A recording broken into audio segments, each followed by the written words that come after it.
YouTube. Thank you for checking out the stream. This is another Halloween special of The Last Drive-In with Joe Bob. This is the Beelzebub Bash. Joe Bob recently just did this Halloween special. Aired recently this month in October. It is currently Halloween, October 31st. I am going to have to do some management here with the phone because I wasn't charging it when I was supposed to, and now I'm going to have to prop it up a little bit here for our stream, which definitely kind of sucks. But I think by the second episode, because there is two tonight, that we will be able to take it off the charger and things will go back to normal. Honestly, that doesn't look too bad. For what we're going with, that doesn't look too bad. Check out the hair. There you go. We got the hair, we got the shirt. Check out the shirt. We are all ready for Halloween. Yes, we are. This is, once again, our live stream here on Halloween, October 31st. Thank you for checking it out. This is The Last Drive-In with Joe Bob. Joe Bob going to be watching and talking about two movies tonight. Satan's Little Helper and also Late Night with the Devil. Late Night with the Devil also came out recently this year in 2024. Once again, it is October 31st, so happy Halloween. Hopefully everybody out there having a very spooky, very gothic, very horror Halloween this year. We also just finished up a Silent Hill 2 remake gameplay on the channel. If you're interested in checking that out, I thank you very much for that. That will definitely mean a lot to me. Once again, you see the haircut. You see what we got going on. You see the shirt. We got Monster Energy orange, of course, for Halloween. We're going to switch over to the live feed here on Twitch because they can't see a damn thing. There we go. And like I said, by the second episode, we should be able to take the phone off the charger and it will look normal again. Just wanted you guys to see the shirt, see that we are in the Halloween spirit. You see the clown mask over there.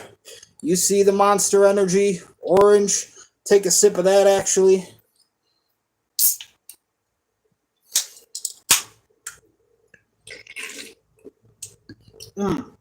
Very good. Okay, let's set the tone now. Just wanted you guys to see what we got going on here.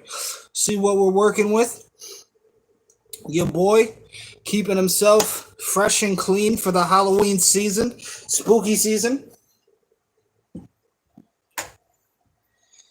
And it is unfortunately the final day here in spooky season. Like I said, this is October 31st.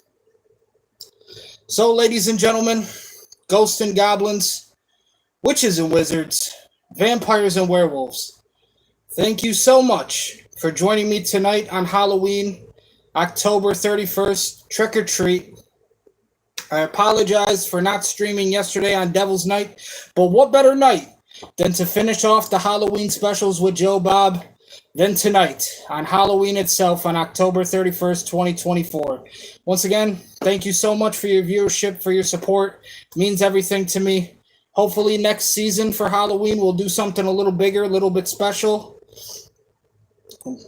And what we are doing tonight is the final Halloween special on The Last Drive-In with Joe Bob. This is the Beelzebub Bash. So, ladies and gentlemen, ghosts and goblins, witches and wizards, vampires and werewolves, I hope you all enjoy. And once again, have a safe and amazing happy Halloween.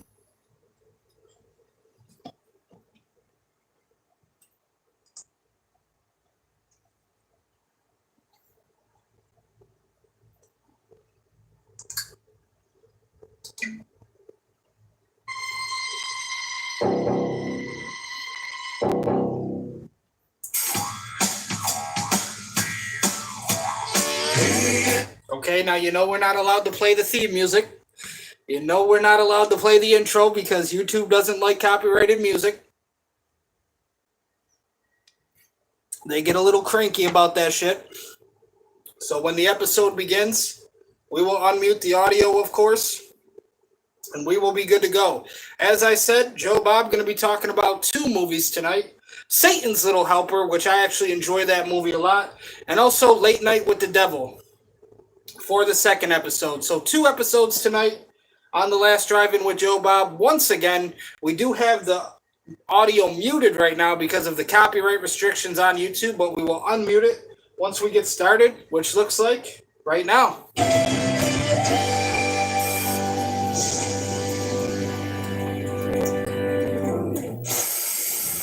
Welcome everybody to Joe Bob's Beelzebub Bash, our annual double feature celebration of our favorite night of the year, the night when the spirit world and the fleshly world get way too close and dead people start crossing over and living people start freaking out, and the ruler of the night in most versions of Halloween is Satan.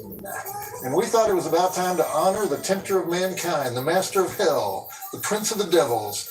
And Darcy, that is the most amazing Satan mask ever created.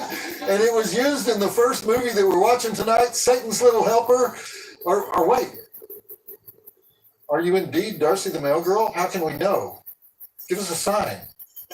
Oh, okay. Darcy, yeah, okay. Don't miss. All right, I'll accept that. Darcy the mail girl, ladies and gentlemen. Ladies and gentlemen. Here to accept your tweets, your Ghosts and emails, goblins, your witches and Instas, wizards, your TikToks, your letters, vampires and people who cut werewolves. letters out of magazines and paste them on a page, and she will be tweeting all night and spreading satanic spirit all night. Right, Darcy?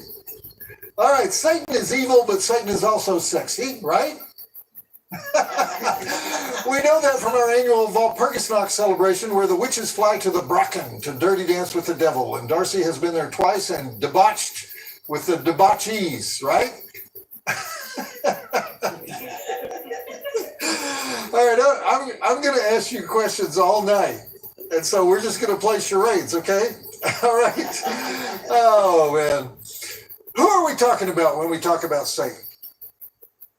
If we go to the Hebrew scriptures, which is where the name Satan first appears, we're talking about an angel named Lucifer, who was the most beautiful of all the angels. He was a Chippendales dancer with a body like Michelangelo's David, and he partied so hard that he developed delusions of grandeur, and during one of his record-setting gangbangs or something, he got cast into hell with his posse of demons for trying to be greater than God. And ever since then, his message has been, hey, let's party. And his second message has been, there's an open bar at the party, but you have to pay to leave. And of course, we know this from the story of Faust, where Mephistopheles gives Faust 24 years of getting whatever he wants: power, sex, money, unlimited first-class air travel, athletic prowess, 67 million followers on Instagram who admire his deltoids, and LOL every joke he ever makes, and then, hey doc, it's payday, and somebody revokes his backstage pass.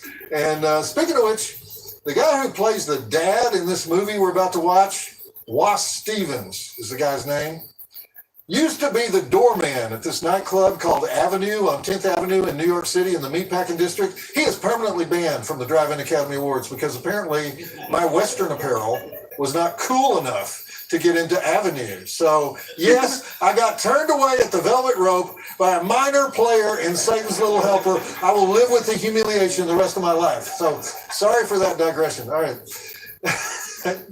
You, Darcy, on the other hand, you would have sailed right in with that mask and that dress. You would have got into Avenue easily. All right, because you know how to rock the red carpet. You do that all the time. Anyway, as I was saying, this is Satan's night. This is the night when he runs around luring people into various stages of depravity. And the reason he's able to do that is everybody's wearing a mask. It's like the one day of the year when you're not going to be responsible for anything you do. And my buddy Jeff Lieberman took that idea, the idea that you never really know who anybody is on a day when the whole world is cosplaying, and he didn't just run with it, he launched it into outer space. So this is one of your favorite all-time pictures, right, Darcy? You were so into that mask. You are loving that mask too much. You're like on an LSD trip that involves naked trampoline tricks and hypodermic needles used like water guns at the Blood Beach. So... You don't know what I said? I don't know what I said. All right. Anyway, Jeff Lieberman is going to join us here later tonight and reveal the origin story of Satan's Little Helper and perform several satanic rites on Darcy. You know, I think that's what he said. Anyway, we'll ask him when he gets out here. And in the meantime, I know. I know what that gesture means. You don't have to tell me. All right. In the meantime, what we have here is the sensitive story of little 9-year-old Dougie Woolley, who just wants to go trick-or-treating with his big sister Jenna and also find Satan, the star of his handheld video game called Satan's Little Helper. Dougie loves the game so much that he's gone all in on the idea of being the best little helper the Prince of Darkness has ever had. Only Jenna comes home from college with her new boyfriend Alex, making Dougie distraught. So Dougie goes out to find Satan on his own. He comes across a guy in a vaguely devil-like costume, arranging dead bodies on a lawn, and before you can say, "Hail Satan," Dougie's bringing a serial killer home and tagging along on a murder spree. Sure, we've seen it before, but have we seen it with Amanda Plummer in a Carmen Miranda costume with her mouth taped shut? I think not. Let's take a look at those drive-in totals. We have 15 dead bodies, 4 breasts, 1 dead cat, candy poisoning, punch poisoning, disembowelment, death by packing tape, 1 self-inflicted gunshot wound, butcher knife to the stomach, fireplace poker to the head, 1 unhealthy fascination with Satan, 1 unwelcome boyfriend, 1 Renaissance slut, and who has a costume entirely necessary to the plot, I might add, panty sniffing, dead cat finger painting, groping under false pretenses, serial killer supply shopping, stabbing, old lady hanging, pharmaceutical appropriation, shopping cart food. Drive-In Academy Award nominations for Alexander Brickle as Dougie for being best buddies with Satan and for saying, "We're going to find Satan and I'll show him what a good little helper I am." Catherine Winnick as Dougie's sister Jenna for wearing the Renaissance slut costume and for saying, "I can't believe my own mother is trying to turn me into a whore." Amanda Plummer as the neurotic mom for acting her heart out. She is just great at this. While wrapped in packing tape and for saying, "Actually, I was just stoned." Joshua Annex, who steals the show as Satan for one of the greatest wordless, faceless performances ever. And Jeff Lieberman, the writer-director, for being so politically incorrect he gets a laugh for assaulting an old lady using a walker. 4 stars. Joe Bob says, check it out. 4 stars. And I would say, Darcy, that between us, we represent the 2 classic satanic approaches. You like the beard? See, this is Satan's appearance when he's being smooth and charming and seducing people into evil. What? You don't like the beard? All right. And then your costume is when you look right into the face of Satan. You know it's Satan. Sometimes you're staring at a goat head or something, but below the neck you got that come hither thing going on. And so you come hither. Or you might be Lilith, actually. The what do you call her? She's the primordial she-demon. Lilith was the first feminist. Actually, Satan, in the form of a serpent, was the first feminist. Because what did the serpent say? The serpent said, "Eat the goddamn apple, he's not the boss of you," right? And so Satan is the first to say, "Women are not here for your amusement, Mr. Big Shot." And so Eve eats the apple from the tree of knowledge of good and evil, and we get all the problems of the world. I love it when you can't talk. Lilith.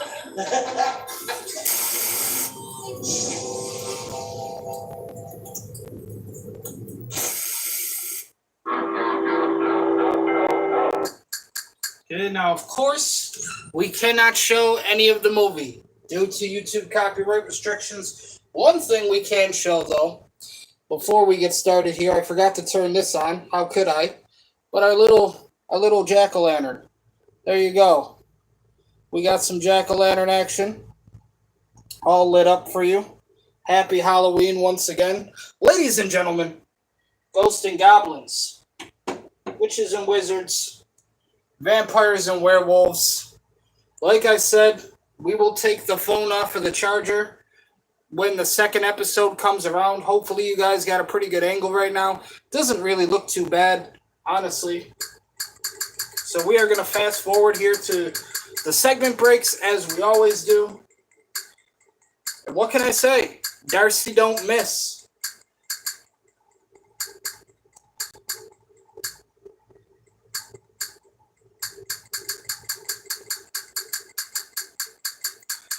But hopefully everybody out there is having a very happy Halloween. Keeping it very spooky, very gothic, very horror.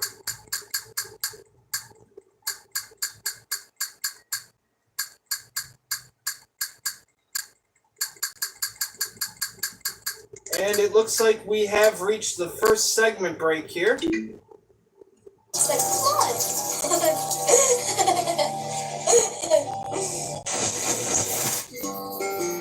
That is 9-year-old Alexander Brickle as Dougie the Satan Lover. And you know, you can go so wrong in a movie like this with child actors, but that kid is amazing. So believable, so committed.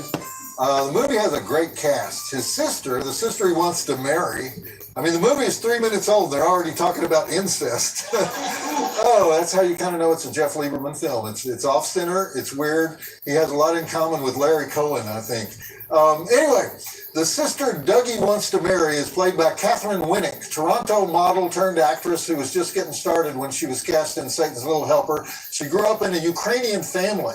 She didn't even speak English until she was 8 years old in Etobicoke, Ontario. And then she went to New York and did a lot of modeling and a lot of TV and was on the initial season of The It Factor on Bravo, you know, the reality series about young actors trying to make it. Only ran for 2 seasons, but it was kind of popular at the time. Anyway, she was the kind of confident personality who got cast in a lot of shows.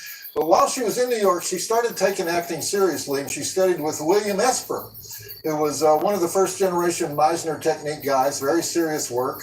And you can sort of see how effortless her work has become in this movie. She would later become well known for the Vikings series as Lagertha.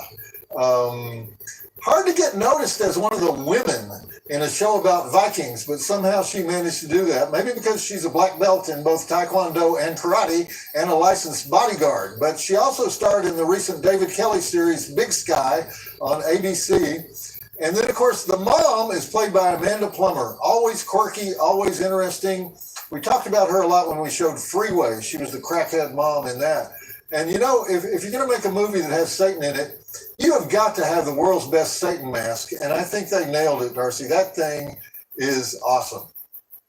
But why are we talking about acting when I promised a tribute tonight to the father of lies, the accuser, the enemy, the God of this world, the ruler of the kingdom of the air, the evil one, the tempter, the old snake, the great dragon, the prince of this world, the prince of darkness, the hater of humanity, the deceiver, the destroyer, the robber, the misanthropos, the spirit hovering above matter, the hater of beauty, the ape of God, the chief spirit of evil, the adversary of God, the tempter of mankind, Baphomet, the Antichrist, the master of hell, the prince of devils, the Lord of the Flies, Moloch, Lucifer, the dragon, the serpent, the inventor of spam email. You know what I love about that mask, Darcy? You can't stop me. You can't do anything. The wicked one, the big ass demon bro. You know? All right, we obviously need Satan. That's why he has that many names. I think it's because if you don't have Satan, there's nobody to blame. You know, Satan made me do it is actually recognized by forensic psychiatrists as a real thing. Schizophrenics sometimes hear voices that they identify with Satan. But if you introduce that in court, you know, this felony, Your Honor, was caused by voices that the defendant heard and believed to be Satan. If you introduce that in court, you know how many times you'll win your case? 0! No judge or jury has ever accepted Satan made me do it as a viable defense, even though it exists in mental health studies. Right now, Satan is making me wind this up and get back to the movie. So let's roll it. This is so fun that you can't talk. Halloween 3 sucks.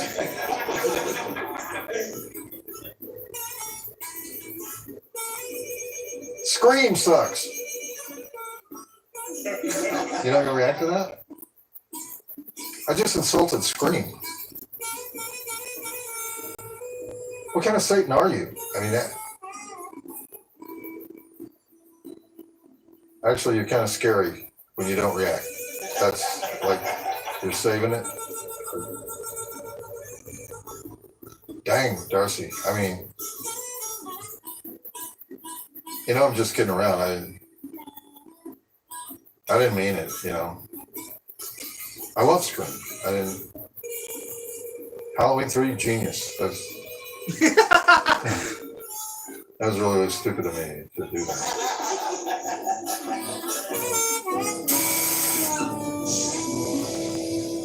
Okay, back to the movie here on the Beelzebub Bash. Now, of course, we can't show much of the movie due to copyright restrictions. Maybe 1 year. Also, maybe 1 year Joe Bob will actually sit down and watch Halloween 3 or a Halloween special here on The Last Drive-In. I'm actually a fan of Satan's Little Helper. I do like the movie. I remember a long time ago watching it on TV. At the time, it was like one of those television movies they played during the Halloween season. And also one of the actresses, a black belt in Taekwondo. I myself also studied Taekwondo.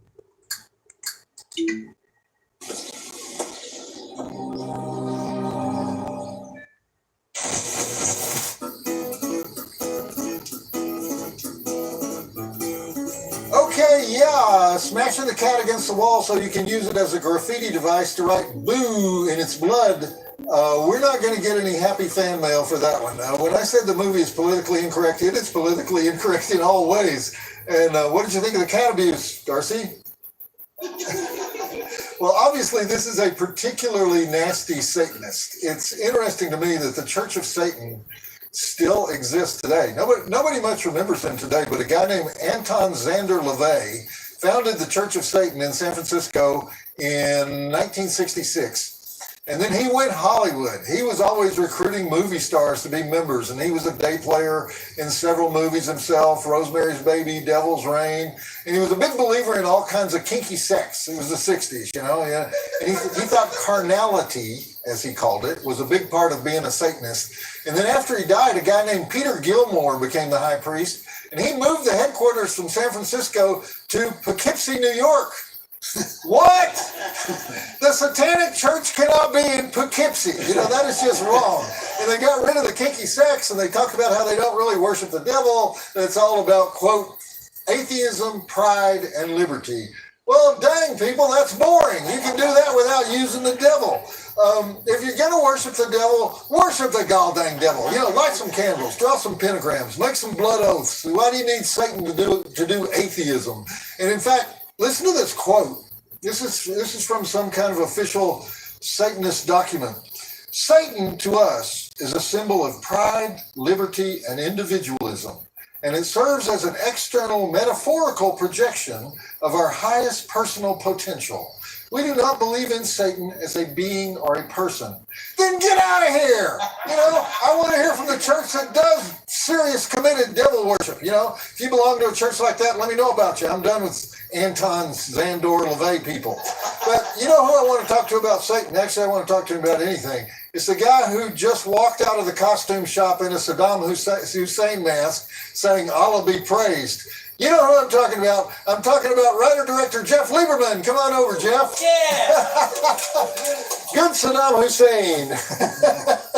I think he said Have a like seat. Salam alaikum. Is that what you said? Yeah. Oh, thank you for lending us the Satan Man mask for the night. Since it's one of Darcy's favorite movies, she is having a life moment, even as we speak. But tell me where you found that mask. Or did your effects guy build the mask, or did you find it? No. I was writing the script, Stone, and I said, this guy has to be evil and fun at the same time, this duality. And I went through masks just to have a template. And I went on, you know, there's mask stores online and all this shit. And boom, I saw El Diablo. I said, that's it. I printed them out and put them on my wall behind my computer.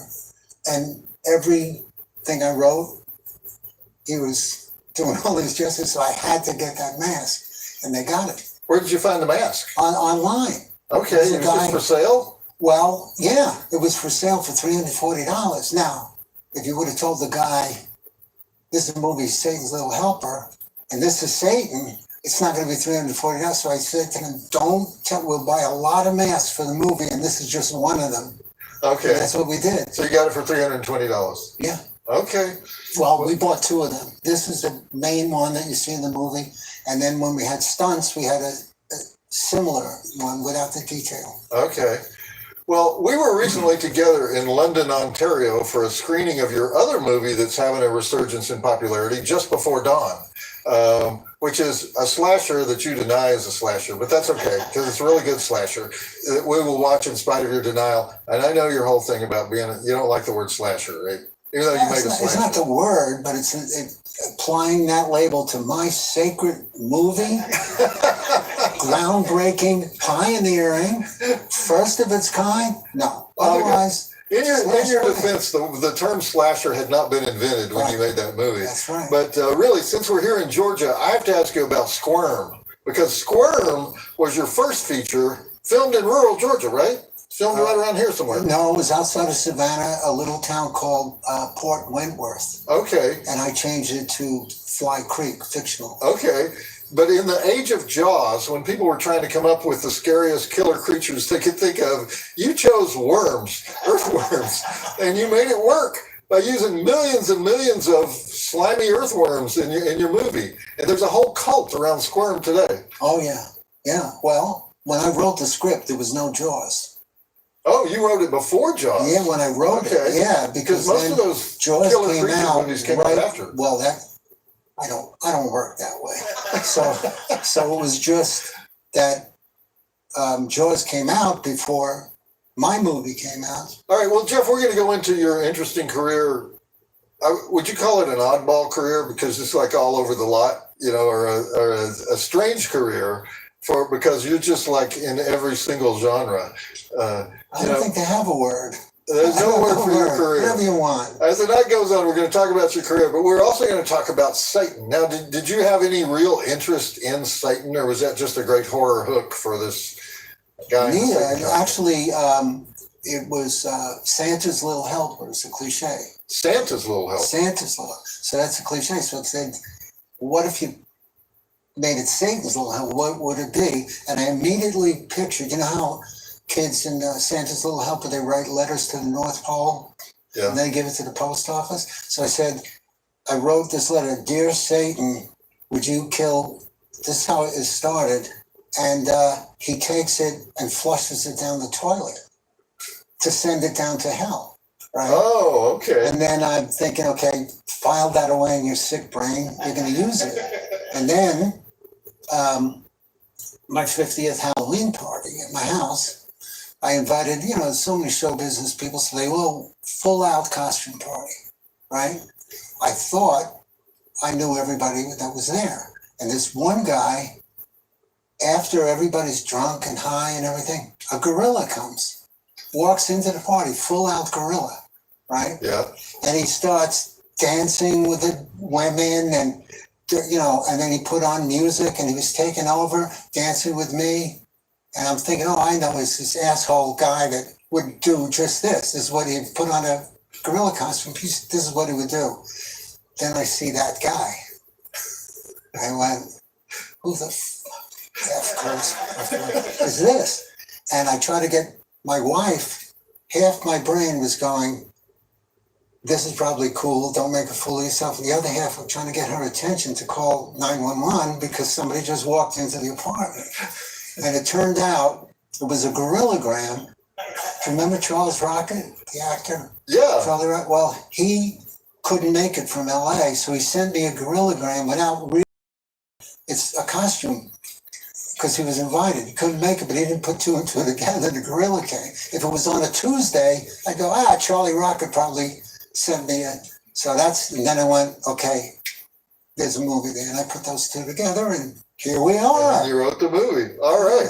Well, stay with us. But right now, Jenna's boyfriend just got the living crap beat out of him by Satan, and his battered body was so cute that a mom and her children took a Halloween photo of Satan beaming over his body. So let's see what additional mayhem you can create in Satan's Little Helper. Roll it. And Darcy, are you okay in there? Okay.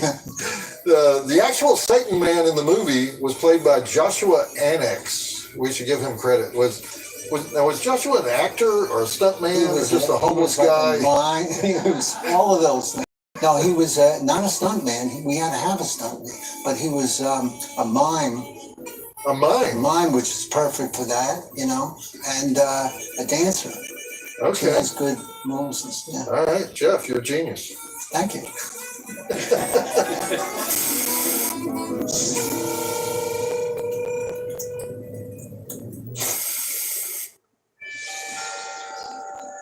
There you have it.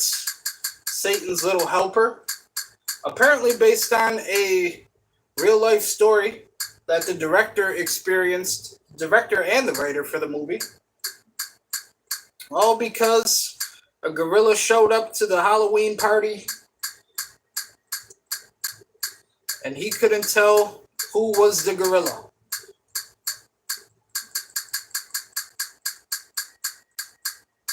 So basically, you just replace the gorilla with Satan, and you have a movie.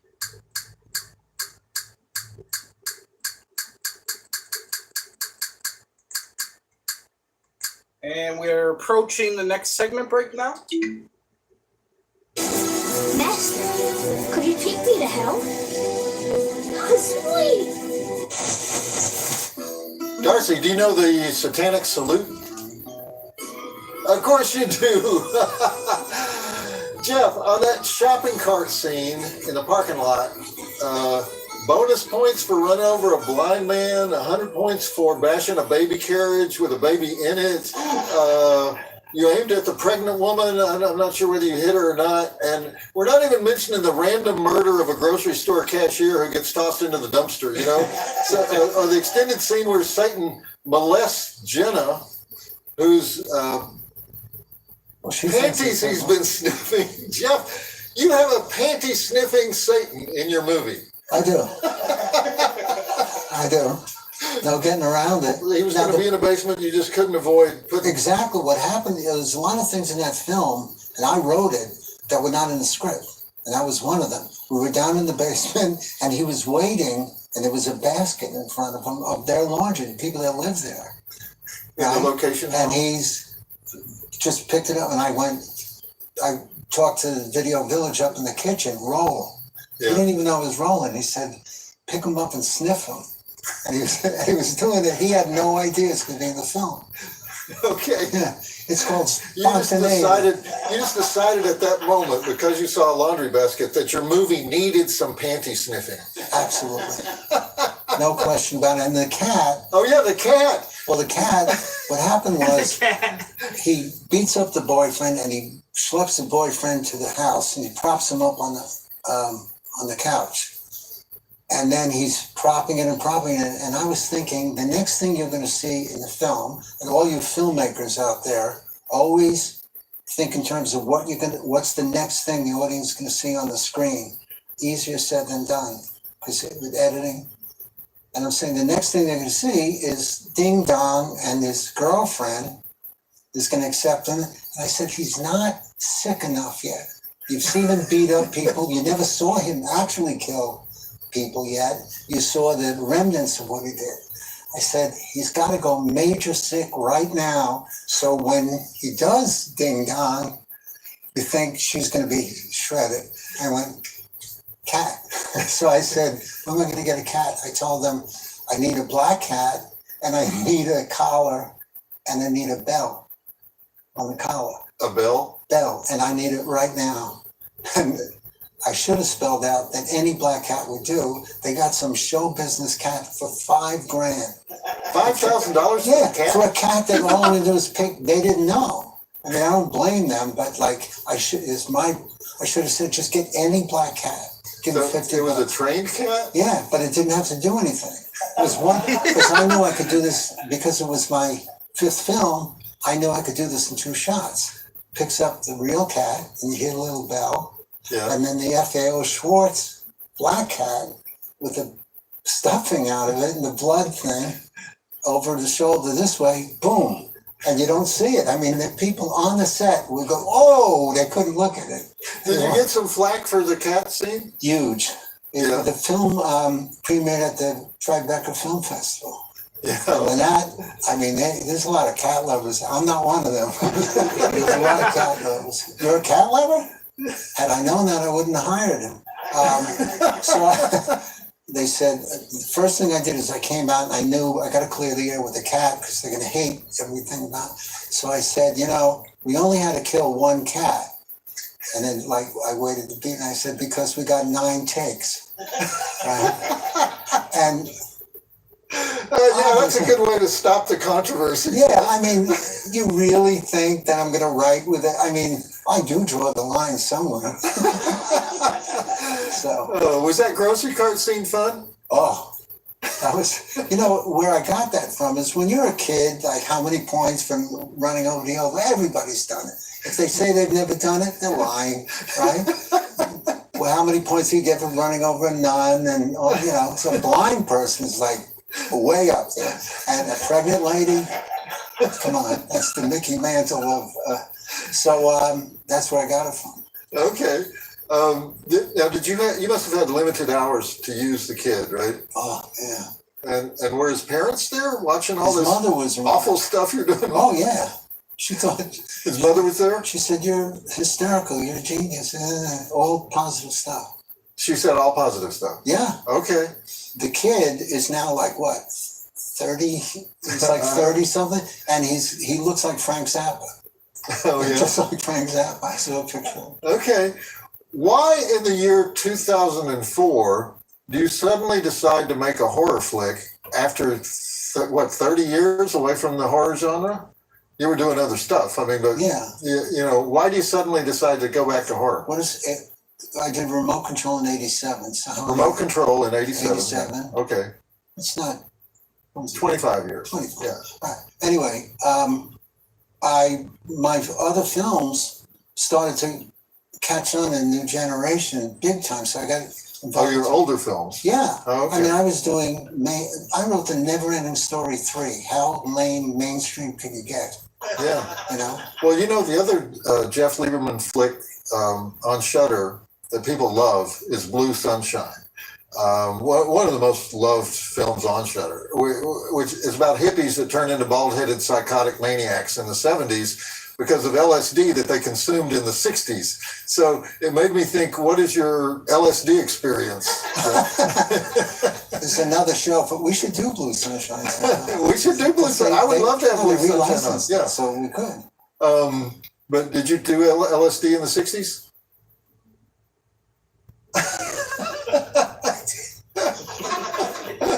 All right, I'm going to take that as a yes. Yeah, that's it. When people say, where did you go for 30 years? They were not watching HBO and Showtime because you were winning Emmys. You were doing so-called serious filmmaking. Right. Like you mentioned Never Ending Story 3, but you did a lot of other projects. I did a HBO documentary on Sonny Liston. Oh yeah, great documentary, Sonny Liston. And I did a thing called But Seriously with Rob Reiner for Showtime that was huge.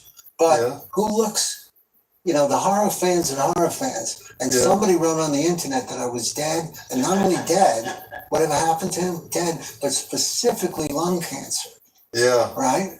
And why lung cancer? I mean, couldn't they make it like I crashed over a cliff or something? I mean, you told me also you made a lot of money on unproduced screenplays, right? Yes. So you're one of those guys, because I have experience with that. And you moved to Westchester. You live in Westchester, now right? I do, yeah. Which is where a lot of this movie was shot, right? Right. But the people in Westchester were not crazy about you shooting in your home? Well, the name Satan's Little Helper didn't help. Okay. So I didn't realize, I thought they were kidding me, that the people in the neighborhood didn't like the idea that something with Satan. I was thinking this is like supposedly a sophisticated New Yorkers, right? Yeah. Why would they care? No, It's about Satan. when we wrapped and we left, they had signs, don't come back, go to hell. Yeah, they were They holding put them. signs in their yard? Yeah, no, they were holding them up. in the truck. Okay. Never come back to And Westchester? to me, I said, I got a hit. I mean, I loved that, but it did cost us a lot of money. All Like right. Walmart wouldn't put the thing unless you change the title, and then the movie itself, all through the Latin American countries, they wouldn't touch it. Really? Because it had Satan in the name? Because a kid is helping Satan, right? Okay. I mean, it's right up my alley, but it's not up their alley. Well, the first time I saw the movie, I had no idea how, at this point in the movie, how you could ever resolve the story, which is always a good sign of excellent screenwriting. So let's not keep the audience in suspense. Let's find out what that wacky Satan is going to do next.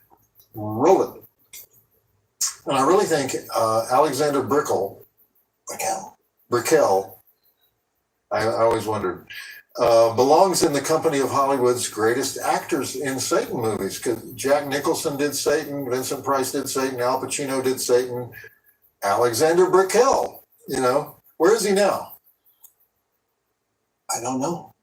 I mean, I know he was a theater major, and I don't know what he's doing. Okay. But he wasn't Satan, say. He was a helper. I know, but in Satan movies, stars of Satan movies, he's the star. He's the lead, right? Yeah. I think Mia Farrow actually gave birth to the devil when she was dating Frank Sinatra. Or did she just have sex with the devil and gave birth to the son of the devil? I can't remember. Isn't it Rosemary's Baby? Rosemary's Baby. Yeah. And Satan was so big in the 60s and 70s. Satan was huge. I was at a pre-New Year's Eve party in a penthouse on Sutton Place. And my that time girlfriend, my wife, she was invited to this thing, and it was all very rich people and society people. And I never drank before that. I just did drugs. So I went. I remember an uncle of mine had a Rob Roy, and he slipped me a Rob Roy. It sounds so cool. Okay. So the guy says, a waiter comes over. He says, "Would you like a drink?" And I said, "Yeah, Rob Roy." And I didn't know that when you finish it, they give you another one.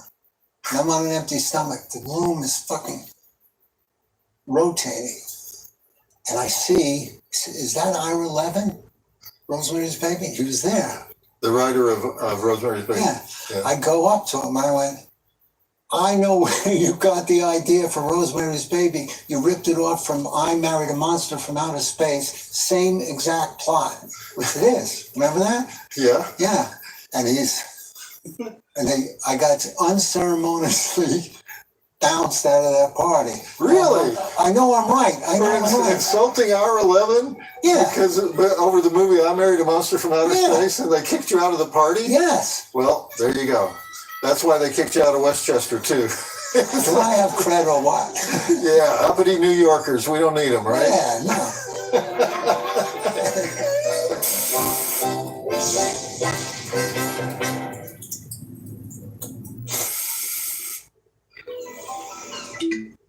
Okay, one thing I want to do here before we continue is I just want to check where my battery percentage is at. Oh, we are absolutely A-okay to remove this off the charger now.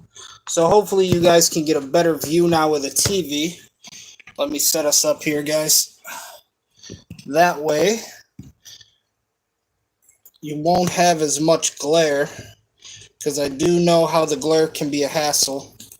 So let me get you all set up again.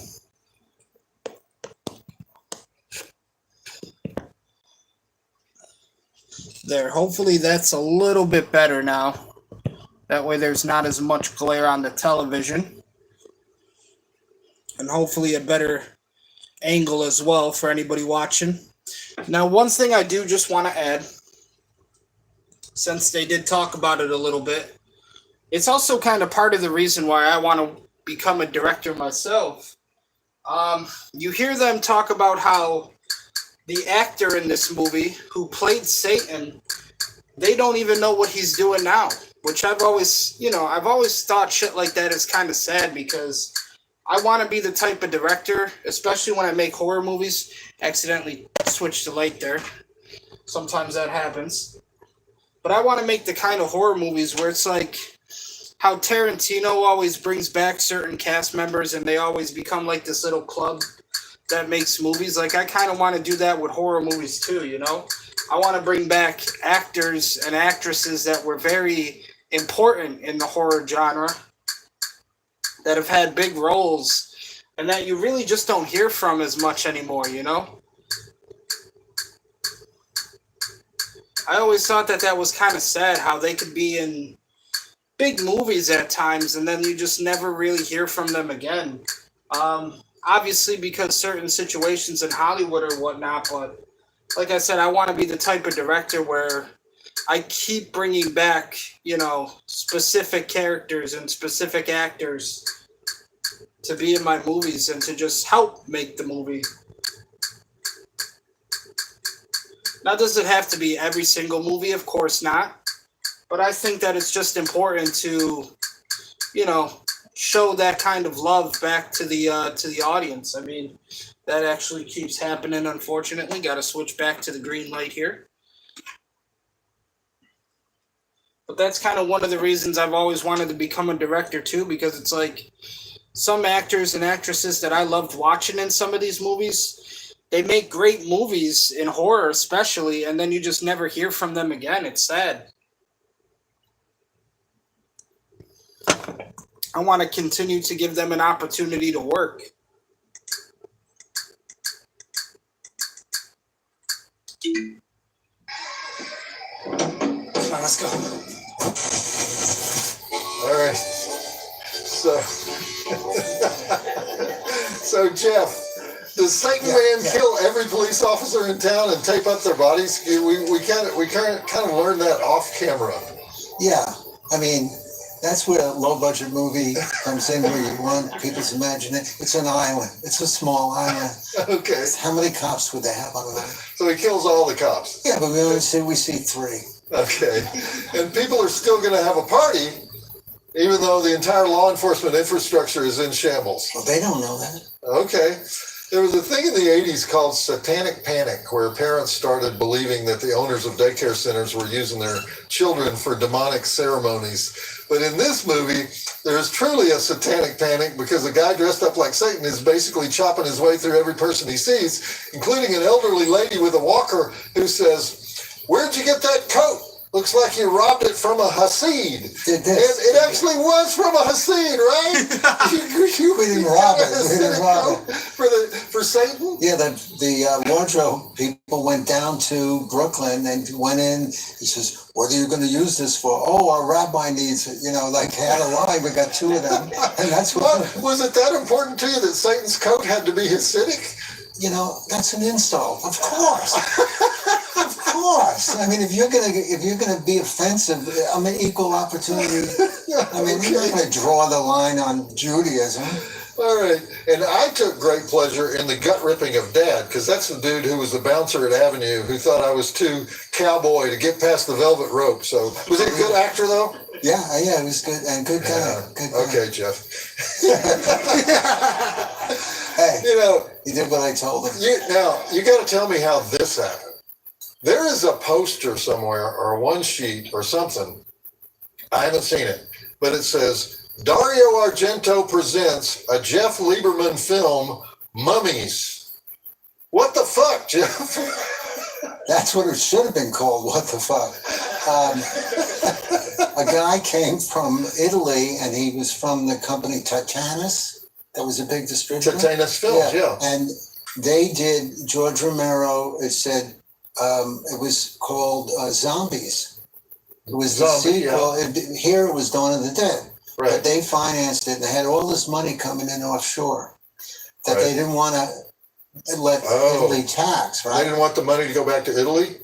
Right. So they wanted to make another movie. Okay. So this guy comes out of the blue, and he says to me, "Do you know that we did this thing, and it's called Dawn of the Dead, and it says Dario Argento presents a George Romero film, Zombies." I said, "Okay." He goes, "Now," and he has this artwork, and he reveals it. He goes, "Dario Argento presents a Jeff Lieberman film, Mummies," and he opens this thing up, and it was like zombies wrapped in toilet paper. I mean, they were like, trailing off, but thousands of toilet paper wrapped mummies. Yeah.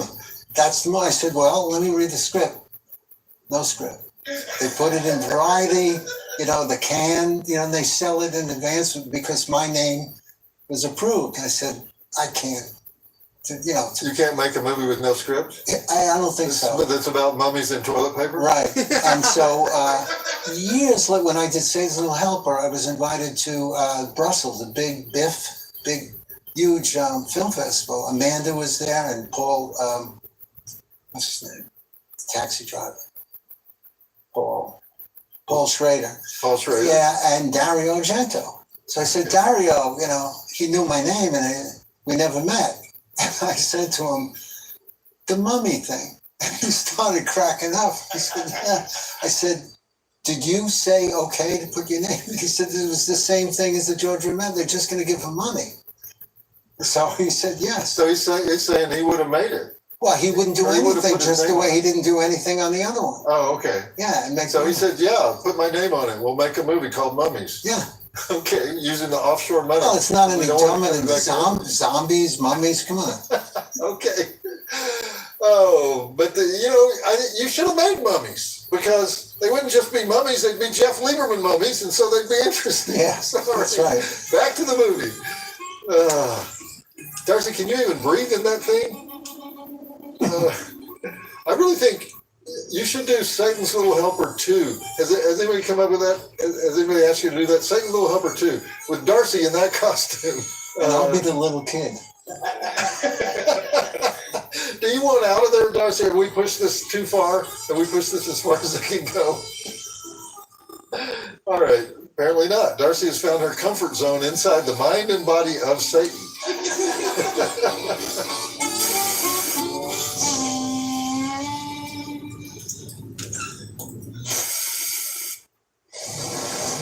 Darcy, don't miss. I can't lie, a sequel to Satan's Little Helper would definitely be cool to see, I think. Darcy definitely has an audition in order. Might be playing the female Satan in Satan's Little Helper 2. I'd pay a ticket to watch it, chat. But it looks like we have maybe 2 more segment breaks left for Satan's Little Helper. And then that'll be the end of the first episode. What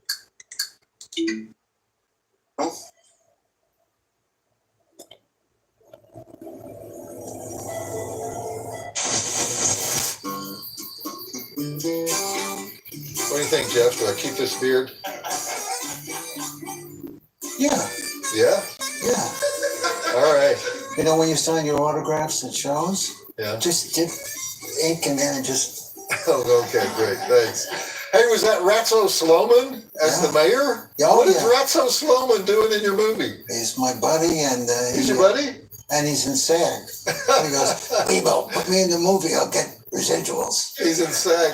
I worked with Ratso at National Lampoon. I think he was the editor. He was the editor at one point. It was always hard to tell who was the actual editor at National Lampoon, but I know that he also wrote for Rolling Stone. He wrote for High Times. Yeah, High Times. And he had that book on Bob Dylan. Yeah. But I had no idea that Satan's Little Helper was on Ratso Sloman's I told him that I'm doing this, and he said he knew you from back then. Yeah. That sequence where Amanda Plummer is getting ping-ponged around the dance floor is hilarious. You beat her up. Well, spoiler alert or whatever, it's a stunt woman. Yeah, I mean, when she came full face plant out of the car, that's a stunt. When she walks into the post. What about on the dance floor, though? You can see her face the whole time. No, then you jump in and you see her face. Oh, okay. So what were the numbers on Satan's Little Helper? How much money did you have? 700 maybe. 700,000? Yeah. And how much did you make? A lot? I don't know, but it made enough. Yeah. Yeah. We hadn't really talked about your slasher that's not a slasher, Just Before Dawn. You've had a big resurgence in interest in that movie in recent years, right? Yeah. And Quentin Tarantino showed it at his theater in L.A. And he even showed his editor that he could do that's what he told me, and Fred Raskin. He said, I told him that he knows me. He told Quentin, and Quentin just went and was able to... People watching, if they don't know the movie, it's the first Well, oral fisting yeah. in the history of cinema.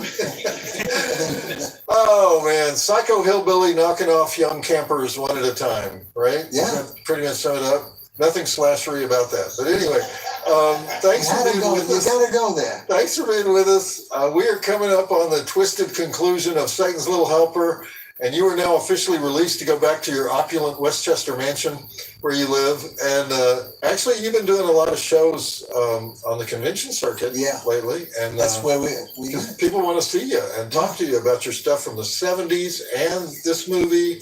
And is there any of your movies we have not mentioned? Everybody should watch that. By the way, everyone should watch that Sonny Liston documentary. That thing is great. Talk about a heavyweight that doesn't get the credit he deserves. Well, it started when I did that. All of a sudden, everybody. Since then, there's been 5 things on Sonny Liston. Yeah. So again, first thing that's not a slasher, Sonny Liston. Oh, Pioneer. Yeah. All right. But you realize that horror rules. So you're iconic now. And you made several iconic movies, including an iconic slasher. All right. And now we're gonna put her on down through the final act of Satan's Little Helper. So roll the film. And I want to see some fingers, Darcy, or Darcy Satan. How many stars for Satan's Little Helper? Oh, off the scale, of course. 10 stars. I wanted to read.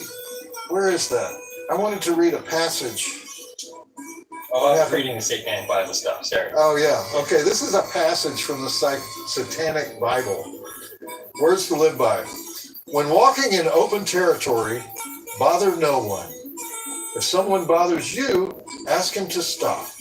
If he does not stop, destroy him. So don't screw with the Satanist, because instead of turn the other cheek, it's slap that fucker on both cheeks. But I'm sure they're nice people. And I've gotten to where I can interpret every gesture you make, Darcy. And I know that last one was quit while you're ahead and shut up.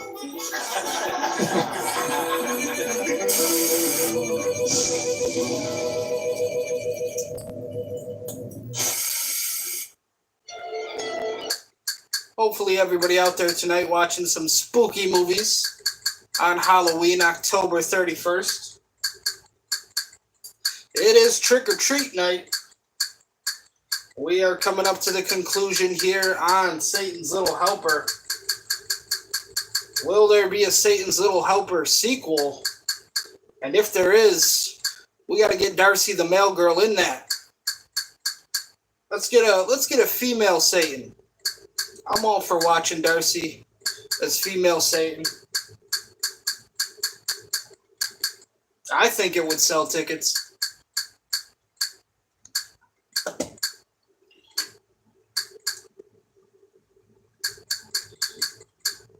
Okay, and now this is the end credits, and we are coming up to the final segment break here for episode 1, Satan's Little Helper. Who are you? Oh, dang, I didn't recognize you without your mask. Very funny. You know, this movie does not get any happier at the end, does it? I am sorry. I love this movie. It's so fun and is a yearly tradition for me every year. You watch it every year? Yes. Well, you were very instrumental in our getting it on the show, and it almost fell through a couple times, and your love for it is what saved it. So thank you, Satanic Darcy. It was worth every moment. And remember, we're not finished with Joe Bob's Beelzebub Bash. We're delving into a much darker world in our second movie tonight, Late Night with the Devil, kind of a surprise hit this year. But right now, I guess we're going to do some mailbag. Yes, we are. Okay. Very careful. This is it's a historic artifact. Okay. It comes from Chris Miller of Franklinton, North Carolina. Be careful. Okay. Be careful. All right. It's in some kind of Cracker Barrel brochure. Mm-hmm. Let's see. Oh, actually, it's a Cracker Barrel menu for the Cracker Barrel in Lebanon, Tennessee. And That's where Cracker Barrel originated, Lebanon, Tennessee. Oh, wait a minute. Exactly. It's hand lemonade. Yes. You know what this is? Of course I do.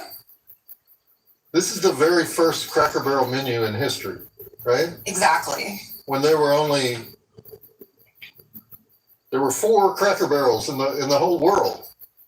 Lebanon on Interstate 40, Manchester, Tennessee on Interstate 24, Caryville, Tennessee on Interstate 75, and Dalton, Georgia on Interstate 75. Wow. And it's got all this lame hillbilly writing on it, like. Lame. Well, I mean, if y'all like these victuals, tell your neighbors. All bad spelling, and help us out. If you didn't, well, these here menus have graced better outhouses than urine. Ooh, shots They fired. hired the very best Madison Avenue's copywriters to do this original Cracker Barrel menu. City ham, 65 cents. Country ham, $1.20. Whoa. I don't even know what that means. I don't either. Red eye gravy, 25 cents. Bowl of beans in ham hock. With cornbread, 70 cents. I'll take the cornbread. Show enough hamburgers, Bergers, 60 cents. Show enough. This is American history. It's right history. here. I'm not. Thank you, Chris Miller of Franklinton, North Carolina. I don't know how I could part with this. This has got to be from Cracker Barrel's very first year, 1969. And don't you feel sorry for people who traveled the interstates before 1969? I mean, can you imagine that at one time there was a world without Cracker Barrel? Dark times then. I'm going to frame this. I'm going to put this. Well, I can't frame it because it's written on both sides. But I'm going to find some way to display this on my desk to remind me that sausage and biscuits in 1969 was $1.35. And I'm sure that was plenty of sausage and plenty of biscuits. I knew you were going to love it, and you're going to frame it. Oh my Well, God. I'm going to do something with it. Yes. I'm going to get emotional here if we keep talking about it because, I love America. Well, I'm really glad I picked that one. I need to take a break to get control of myself. But for right now, I'm Joe Bob Briggs for Darcy the Mail Girl, reminding you that I'd rather put on a pair of pork chop panties and run through a lion's cage than watch an indoor movie because the drive-in will never die. Seems extreme. Armed robbers. Okay, so that is it for episode 1 of the Beelzebub Bash. Up next, Joe, Bob, Darcy, and the Last Drive-In crew will be talking about and watching the movie Late Night with the Devil. We are also going to take a short break here, about a 1.5, 2 minute break. Hopefully all you out there have some candy. Maybe grab yourself a drink. I'm sipping on my Monster Energy here, Orange Monster Energy. Grab yourself a treat. Maybe you got candy apples. Maybe you've got some popcorn, maybe some ice cream. It isn't trick or treat without candy, folks. So, ladies and gentlemen, ghosts and goblins, witches and wizards, vampires and werewolves, we will be right back after we take a short break.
Okay.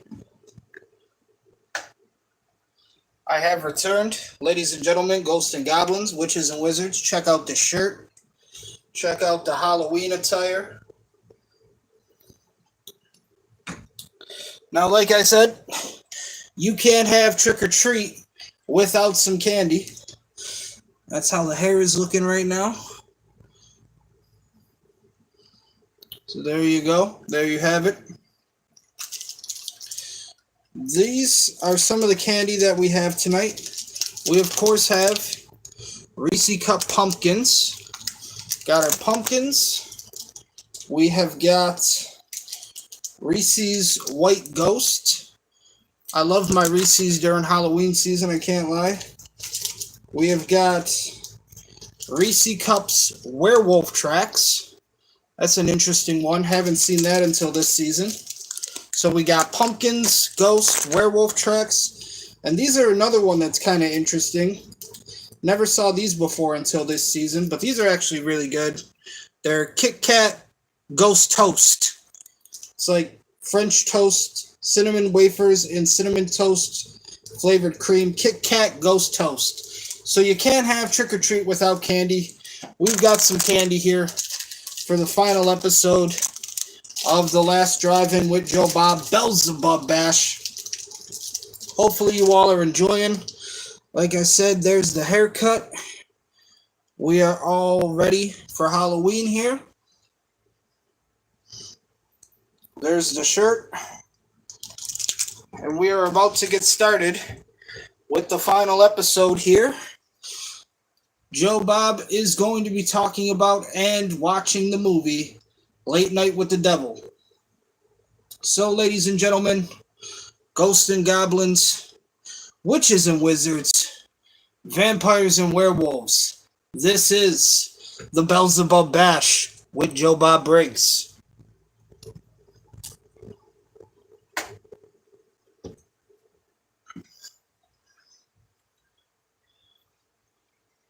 And, of course, we have Orange Monster Energy.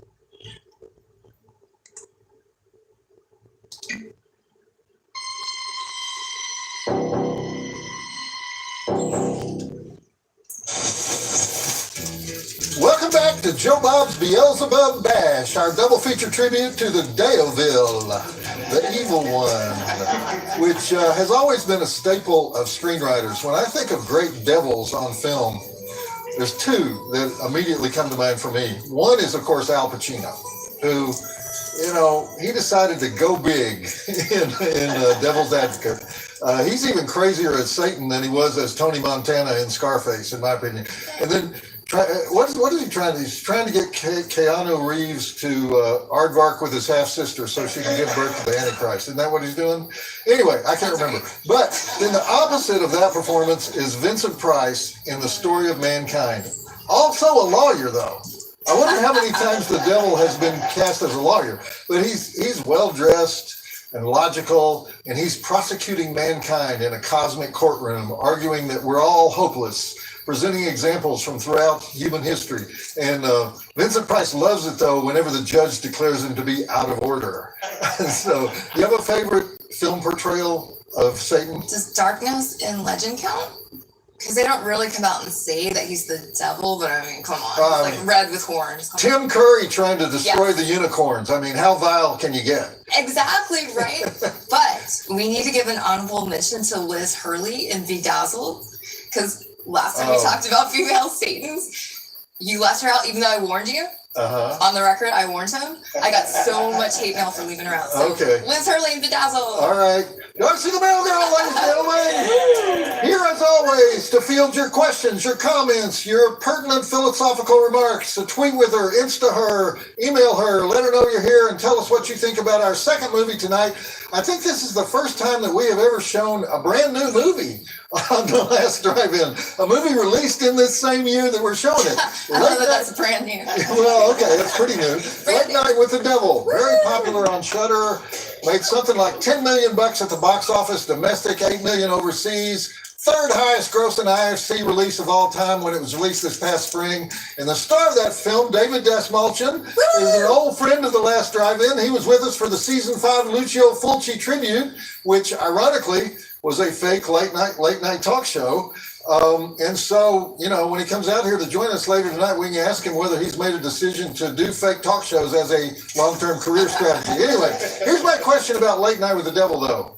And that is the devil really in the movie? Chime in on that after we've watched it tonight. And if you haven't seen it, you'll have to wait to see what I'm talking about. But I'm not sure that the actual devil appears. Anyway, here's my take on the whole "is the devil real" thing. I don't believe in the Al Pacino devil or the Vincent Price devil or the unicorn destroying Tim Curry devil. I believe in the Warner Brothers cartoons devil. And I'll tell you, and by that, I do not mean the actual Tasmanian devil, although I greatly admire Taz, especially when he goes on the Looney Tunes Christmas special. Remember, he would eat Santa's sleigh and all the presents. I love that particular episode. Anyway, now what I mean by the Warner Brothers cartoons devil is the one the devil that appears in the little bubble above the character's shoulder when the character is trying to make a moral choice. You know, angel bubble over the right shoulder, devil bubble over his left shoulder. And that's what the devil is really like, because that bubble comes from inside the character's head, right? The devil is your lying mind, not the part of your brain that lies to other people, but the part of your brain that lies to yourself. So you're saying, you know, I can do this and I will still be a good person. And that's the devil bubble talking. But the angel bubble is popping up and saying, not really, you're an asshole. But angels are you. And you can't make the not really devil shut up, you know. So when you choose the devil bubble, you have given in to the devil, which is you, which is selfishness, because you know it all comes down to selfishness. What is every crime? Selfishness. Serial killing, selfishness. Because some guy says, I wonder what her head would look like on a stick. And the angel bubble is all over that. The angel bubble is going, fuck you. But you're saying, fuck you, angel bubble. I'm going to get her head on a stick. Because it's selfish, you know. And so that's my concluding remarks on cognitive psychology, behavioral meta-ethics, epistemology, and moral philosophy. The answer is Bugs Bunny bubbles. That's where you find Satan. Do you agree with that, Darcy? I would not really say Bugs Bunny. Who would you say? For like the angel, we would do Tweety. Right? Tweety's much nicer than Bugs. Tweety Bird sits at the moral center of the Warner Brothers cartoon universe. Yes, I do. Okay. Yeah, well, maybe Bugs Bunny is wrong because we can't use Wile E. Coyote either because he would always choose the devil bubble. But Porky Pig. Porky Pig bubbles. Would you go with Porky? Yes, I would. Okay, Porky Pig bubbles. Look there, and you will find the means of vanquishing evil. And I'm not really clear on what we just did or what I just said, but anyway. I'm not either, so let's introduce the movie. All right, let's do it. What we have here is the sensitive story of a late 70s TV host, Jack Delroy, whose late night talk show Night Owls just can't quite equal Johnny Carson in the ratings, no matter what Jack does. And he's got one last shot at avoiding cancellation during Sweeps Week, so he's invited a psychic medium, a professional debunker of psychic mediums, a girl rescued from a devil-worshipping cult, and the parapsychologist who wrote a book about her, all to be guests on a very special Halloween episode. Sure, we've seen it before, but have we seen it with a giant worm sprouting from the eye of the Ed McMahon-like sidekick? I think not. Let's take a look at those drive-in codes. We have 5 dead bodies, head splitting, neck breaking, throat slitting, face melting, 1 gut full of worms, ritual dagger stabbing, projectile spewing, glass shattering, 1 satanic private men's club, 1 reanimated tragically deceased wife, gratuitous 70s history montage, gratuitous opening monologue, gratuitous theremin, eye rolls, demon possession food, levitation food, driving Academy Award nominations for Reese Altieri as Gus, the talk show sidekick, for saying, "You're meddling in things you don't understand." Ian Bliss as the skeptic Carmichael Haig for impressive feats of hypnotism, and for asking, is this a talk show or a fucking freak show? Ingrid Torelli as the possessed girl Lily for being super freaky, and for telling Jack, I think you're going to be famous soon. David Dasmalchian as the desperate late night talk show host Jack Delroy for saying, if Earth swallows us up, I apologize in advance. And the Cairns brothers, Cameron and Colin, the directors and writers, for doing things the drive-in way. 4 stars, Joe Bob says. Check it out. 4 stars. And you know, we were talking in the last movie about all the professional Satan worshipers out there. And we were talking about the Church of Satan. There's the Church of Satan. That's the first one. And then there's the Temple of Satan. That's the one in Salem, Massachusetts that wants this. They want to say the opening prayer at the Boston City Council meetings. They're pissed because they're like, how come the Catholics and the Protestants get to pray? We don't get to pray. And then they actually filed a lawsuit. And then there's the Reformed Church of Satan, which is some guy in Michigan who has a beef with the Xander LaFay descendants in Poughkeepsie. They moved to Poughkeepsie for the Church of Satan. But the ones that really fascinate me are the Luciferians, okay? They're based on an island in Denmark, and they never say the word Satan. They only say Lucifer. And what they like about Lucifer is that he's hot. I mean, every version of the devil is hot because of the whole, fire and brimstone thing. But I mean, Lucifer is uber handsome hot. They put up naked pictures of his musculature, if you know what I mean, and I think you do. I think I do. So, I love Denmark. The Danes, the Danes are 9 kinds of crazy, but always in a good way. The Danes. First of all, I love the Danes because the Danes are never going to nuke anybody. The Danes are never going to cause any international trouble. They're Vikings, they raped and pillaged back in the day, but now they're mellow Vikings, They're having Viking sex, and they're smoking Viking weed. Hashish is what they do over there. They love the hashish, but they're not going to spear anybody through the scrotum like they would have done at one time. They're too busy worshiping Lucifer's musculature.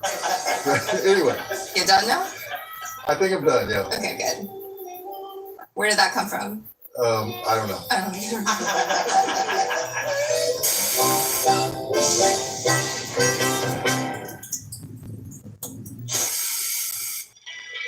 And the movie, Late Night with the Devil, begins. Now, I have to be honest, this might be a little controversial, but I did not really care for Late Night with the Devil. I know it did good at the box office.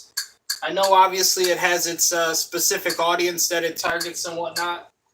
But you guys all know how I feel about movies about ghosts and fucking paranormal activity and all that shit. Listen, man, I liked fucking 13 Ghosts. That was in like 2000, 2001.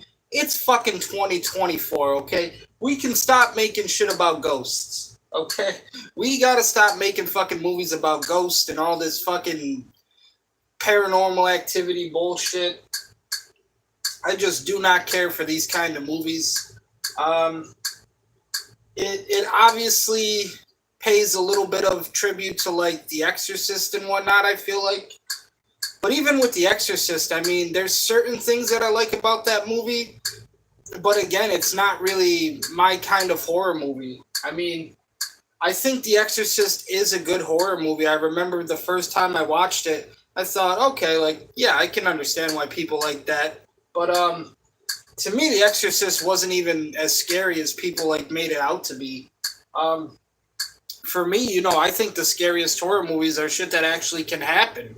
Like Saw movies, Texas Chainsaw Massacre. Obviously, movies like Hostel.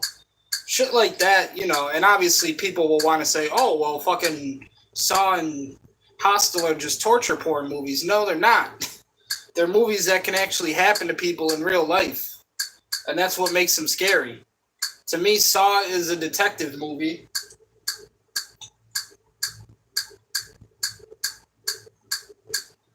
But honestly, when it came to Late Night with the Devil, I watched it. I actually believe I watched it here on Shudder. But like I said, I just do not care for the shit about ghosts and paranormal activity, Insidious, Conjuring. It's all the same shit to me. I kind of draw the line after 13 Ghosts, which is like my favorite horror movie when it comes to like the ghost genre. But after that, I'm pretty much good. I really consider, ghost movies the same way that I consider zombie movies, and they're too oversaturated. There's too many of them, and to me, it just seems like a cheap idea for a horror movie. That's just me. Like I said, my favorite stuff when it comes to horror is slashers, cannibalism films. I love classic horror like vampires, werewolves, witch movies, stuff like that. Let me just say, this movie is already remarkable for its evocation of 1970s cheesy late-night television, especially because they didn't just ape The Tonight Show. They dug into the history of failed talk shows and created the vibe of shows that were chasing Johnny Carson. People who came of age after, 1972 probably don't have any idea of what an immovable object Johnny Carson was in late night. So much so that the other networks didn't even try to compete against him. Jimmy Fallon, the current host of The Tonight Show, averages about 1.3 million viewers. Johnny Carson averaged 15 million. In 1969, he had a show that captured 85% of the available viewing public, 45 million people. That was the night that Tiny Tim married Miss Vicky on the air. And then for Carson's final show in 1992, he topped that record with 55 million viewers. Those were unheard of numbers. And to give you some idea, the World Series that year, only 30 million viewers average each night. So anyway, most people don't remember all the competitors that constantly came and went in various efforts to grab some of that late night audience. In fact, I was a guest on one of those shows. I was on the Pat Sajak show. Oh, I'm finding that. I'm finding that. 1989. I'll find it. Okay. I remember it was on a brand new soundstage that CBS built just for Pat in Television City, that big studio at Beverly and Fairfax in LA. The show lasted less than a year, and Pat went back to Wheel of Fortune, and that was that. But Sajak wasn't the only guy who tried to fight the heavyweight champion of the world. Joan Rivers did it, and Carson never talked to her again. Regis Philbin, Jerry Lewis had a late night talk show. David Brenner, Alan Thicke, Ron Reagan, Dennis Miller, David Frost, Bill Dana, Les Crane. For many years, Dick Cavett had a show that was sort of considered almost equal to The Tonight Show, but it eventually floundered because it was thought of as intellectually highbrow. It's a show where William Buckley called Gore Vidal a name, a gay slur that I can't say. I was like, what name? I can't say it on the air. I got it. Yeah, and Georgia Governor Lester Maddox stormed off the stage and refused to come back on. So actually, not very intellectual because it had scenes like that. But maybe Cavett himself was too cerebral for a general audience. And then there were other strong shows that went up against Carson. Steve Allen, Arsenio Hall,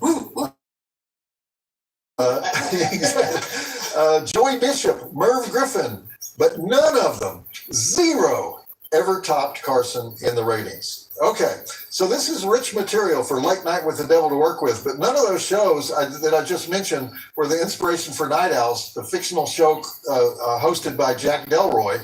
The writers of this movie, when they created it, were thinking of the Don Lane Show, and also shows hosted by Graham Kennedy and Burt Newton. Exactly. Who the fuck is Don Lane?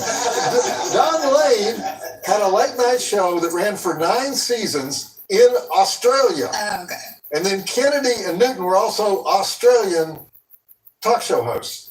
And that's because this entire movie is Australian. It was written and directed by Cameron and Colin Cairns, the Cairns brothers, who grew up in the suburbs of Brisbane. And they're responsible for two other horror movies that this audience would probably be familiar with, 100 Bloody Acres and Scare Campaign. But the reason that they have this uncanny ability to recreate American late night television so accurately is that all the American shows, including Johnny Carson, were shown in Australia. So they knew all our stuff, but we didn't know any of their stuff. And by the way, congratulations to all the actors in this movie. their American accents are so spot on that I didn't even know they were Australian. But every actor in the movie is Australian except for the lead, David Desmelton, who will be out here in just a few minutes to entertain us with behind-the-scenes trivia from Dockland Studios in Melbourne, where they created the Night Owl soundstage, and they lived there for 20 days. Okay, back to the movie. And also, did you notice this, Darcy? This movie sets the all-time record for sitting through production company logos at the beginning of the movie. I mean, how could you not notice that? I mean, honestly. were there 17 companies making this movie? I mean, one of the companies was from Abu Dhabi, you know, and they all had cool animated logos that we had to wade through at the beginning of the movie. I mean, yeah, it was hard to miss that. Okay, exactly. Okay. You know, the MGM lion roars twice, right? I mean, we're used to that. Leo the lion. 3 seconds. Maybe 4, you know? We don't need 27 little animated short films with the names of obscure producers floating across the screen. Some of those logos are 11 seconds! 11 seconds for a logo, something that can be 1 second? And they're showing them when we're ready to watch the movie, right? Right, and we are ready to watch the movie. Oh, right, yeah, okay. Yeah, sorry.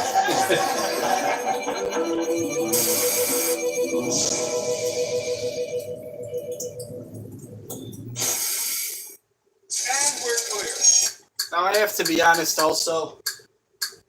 I never really cared for talk shows either, which is probably another reason I don't really care for this movie in general. Because, one, it's kind of dealing with paranormal activity and fucking ghosts and, you know, devil possession and whatnot. But on the other flip side to that coin, it's also like a talk show movie. Now, it's not the worst movie I've ever seen, don't get me wrong. But for me, again, it's just not really my cup of tea. You know, you got to understand, when I was growing up, I was watching things like The Munsters and Tales from the Crypt. Fucking Goosebumps. You know? Sopranos. I didn't care for watching talk shows very much.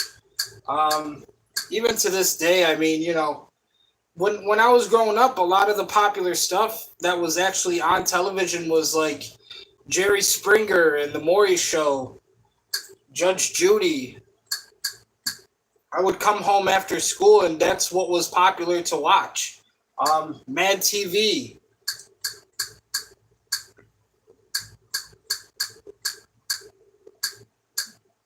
Also nowadays, you know, I'd rather just sit down and watch actual like television series than actual fucking talk shows. I mean, Wednesday with Jenna Ortega, American Horror Story.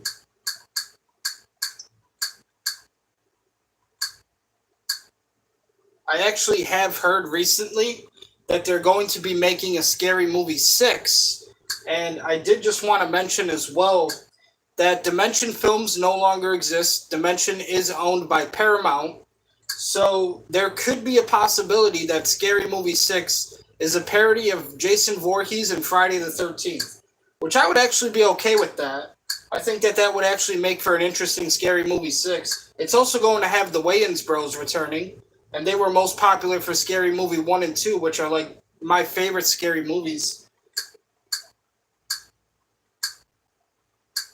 But I would definitely like to see them parody Friday the 13th and Jason Voorhees. I think that would make for a pretty cool Scary Movie 6. Just my observation on it. Don't know if it's going to happen, but if it does, cool. Like I said, Dimension no longer exists, and Paramount is the owner of Friday the 13th and Jason, so it could happen.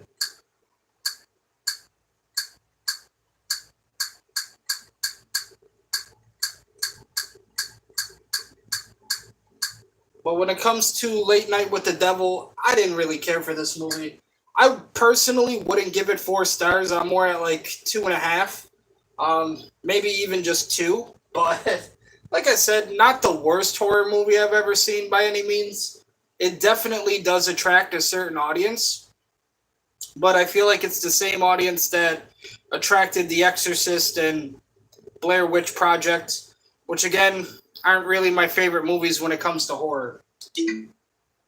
Okay, so far, everything on the show is a version of something from The Tonight Show in the 70s. The Goofy, well, he's not the band leader, but he stands in front of the band. He's the sidekick. That guy is a version, well, he's a version of two people. He's Doc Severinsen, the trumpet player who directed The Tonight Show band, and Ed McMahon. And then Christou is a version of two Johnny Carson regular guest psychics. One was the amazing Kreskin, and the other was the amazing Criswell. And then Carson himself was a magician, and he loved magic acts, but he especially loved magic acts that used spiritualism as a hook. But he also loved a debunker of psychic phenomena named James Randi, who started out as the amazing Randy because he was a mentalist himself, but then he turned against his own profession, and he would come on the show to expose frauds like Uri Geller, explaining how his ability to bend spoons with his mind is actually just an optical trick. James Randi also had a connection to the Don Lane show, but for the opposite reason. Don Lane actually believed in Uri Geller and stormed off his own show when James Randi exposed a trick. So Christou is played by Faisal Bazi, an Australian actor who was in another notorious found footage film called We're Not Here to Fuck Spiders in 2020. That's apparently that's speak for yourself. Australians. That's a phrase in Australia. People say that. Anyway, that movie is supposedly hidden cameras in the house of a crystal meth dealer in South Sydney. So you see this imprisoned girlfriend and all these corrupt cops and criminals that come through South Sydney. Anyway, besides looking a little like Omar Sharif, in my opinion, Bazi has that gold Nehru jacket, and that is just perfect for this. And then when the James Randi clone comes out, that is Ian Bliss, who you may recognize as the villain Bane from the Matrix sequels. And he's got that self-righteous air of contempt that makes himself unlikable, even though you know he's probably right. And that was exactly like James Randi. I should mention two other references. Supposedly Lily, the girl rescued from the cult, was a survivor of a raid on a religious compound that will, of course, remind everybody of the David Koresh cult in Waco, the Branch Davidians, where 84 people died in that FBI raid. But the filmmakers were using real footage of another FBI raid that also ended in a bonfire of death, and that was the FBI's attempt to serve warrants on the Symbionese Liberation Army in LA in 1974. Almost everybody died in that raid, too. And then there have been 2 or 3 references to the Grove. Jack Delroy is a member of this secret fraternity of extremely wealthy and powerful men who gather in the woods and perform strange rites together and supposedly network behind the scenes. And there is such a club, and it's called the Bohemian Grove, and it's in Monte Rio, California, in the Redwood Forest north of San Francisco. And one of the founders of it back in the 19th century was Ambrose Bierce. I actually have a song called The Bohemian Grove. If anybody wants to check it out, it's on my Instagram. It was a part of my first studio project ever, Fall from Heaven. So the song is titled The Bohemian Grove. If anybody wants to check it out, on my Instagram at OVO Demonic. And again, from the studio album project, Fall from Heaven. One of my favorite writers, so I have read everything ever printed about him and everything he's ever written, and I can guarantee you that if Ambrose Bierce was involved, anything was possible. And especially anything was possible as to orgiastic indulgence. So, if you know what I mean, and I think you do. So, Carmichael the Skeptic is both exposing Delroy's membership and sort of asking to attend one of the orgies at the Grove. So, anyway, why am I speculating about whether Jack Delroy did or did not indulge in esoteric rites in the woods of Northern California when the man himself is here with us tonight? Please welcome David Desmolchan! Here, here. Hey, thank you for having me. All right. Thank you. David, where's your snake? The last time I saw you, I was draped in Yeah, they snakes. told me you were a snake handler. We were doing a parody of late night talk shows. You come on as the snake handler holding a giant boa constrictor. You told me you'd been handling snakes for like half a day. Got half of it. Why did you do that, David? Because it was an opportunity to get to come and be with you guys. Okay, There well, it is. Yes. all right. And, Yeah. and fulfilling a lifelong dream of getting to be on late night. So talk you shows. lied as a snake It's show handler. business. Okay. Come on. This is how it works. All right, well, congratulations on the runaway success of Late Night with the Devil. Thank you. Which you carry the movie from beginning to end. And when I hear people talk about your performance, and everyone loves your performance, I've heard people say that you're doing a little bit of Dick Cavett. They always say you're doing a little bit of Don Lane because of this Australian thing. And I've never seen Don Lane, so I don't know if you are or not. Who did you study, and how did you study for your attitude on this? What tapes did you look at? Started with Johnny Carson. The amazing wealth of footage that's on YouTube at this point is amazing. And I'd go to bed at night and I would put on Johnny Carson old tapes and watch Johnny Carson or David Letterman, and then Colin and Cameron Cairns, who wrote and directed the movie, they told me about Don Lane. Now that was a good talk show. All right, David Letterman. I do remember watching some David Letterman, but that is probably the only fucking talk show that I would approve of or actually sit down and watch. But David Letterman is the man. And I fell down a Don Lane rabbit hole. And also I thought, I want a little pepper of everybody in here, the people especially who like to push the limits a little bit for ratings. So I pulled a little Phil Donahue, a little Morton Downey Jr. Okay, I was thinking listen, about, I want to stop you there because I did not see anybody mention that, but I see that Phil Donahue For sure. in your performance, the smarmy part of Phil Donahue. Because Fred Olin Ray, if you know who that is, we went on the Phil Donahue show years ago, and he just destroyed us. Phil just destroyed us. What?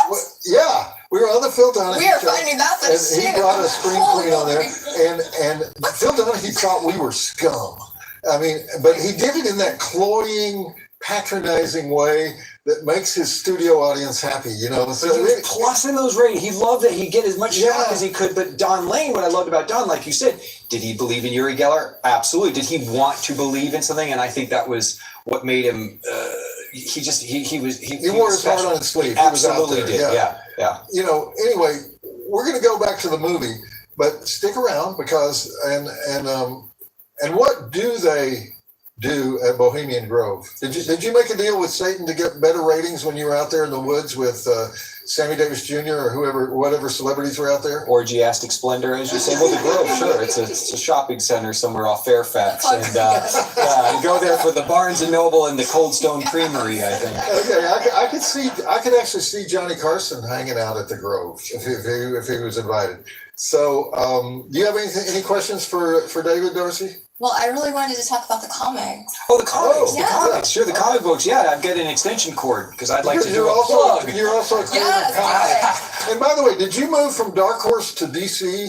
I'm in an orgiastic whatever. I want to meet with everybody. So I'm doing DC is allowing me to resurrect in comic book format one of my favorite comics from the old Weird War tales when I was a kid that was called The Creature Commandos, where you've got a werewolf, a Frankenstein's monster, a Gorgon, and these creatures who are recruited to fight on behalf of the U.S. Army and do things that they wouldn't want to send regular soldiers. But your regular comic is at Dark Horse. Count Crowley, which is inspired by Cremation Mortem, who was my childhood creature feature host. Okay, I'm going to ask you about that later. Yep. All right. And Image is letting me do Knights versus Samurai, which comes out next month, and it's pretty much how it sounds. There's Knights, there's Samurai. The only thing that's not in the title is dragons, because there are dragons. So you are deep in the I comics love world. the comics, and I love old horror movies, so I think I'm at the right place. All right. Thanks. All right, well, roll the film. And the reason I use Sammy Davis Jr. as an example And Anton LaVey, right? in the orgy is Oh, yeah. he in the Grove is he actually did join Sammy Davis Jr. actually did join the Church of Satan, and he was known to be an orgy lover. And they probably have a plaque on the wall of the Bohemian Grove Clubhouse with Sammy's picture and his orgy totals on it, or maybe not. But, It was a good time. It's orgy total.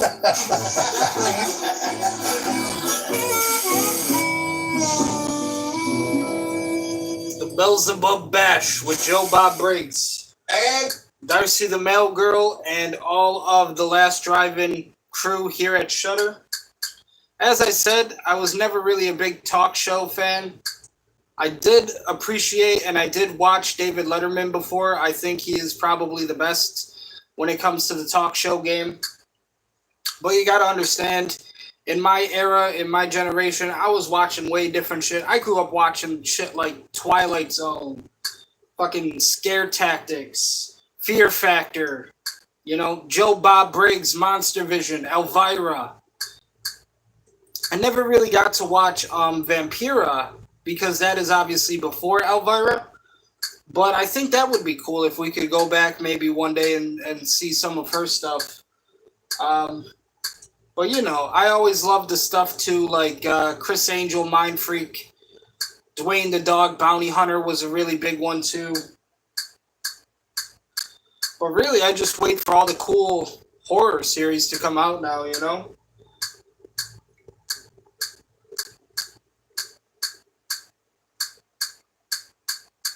Like, I thought the Scream TV series was fairly good. The Psycho TV series was fairly good.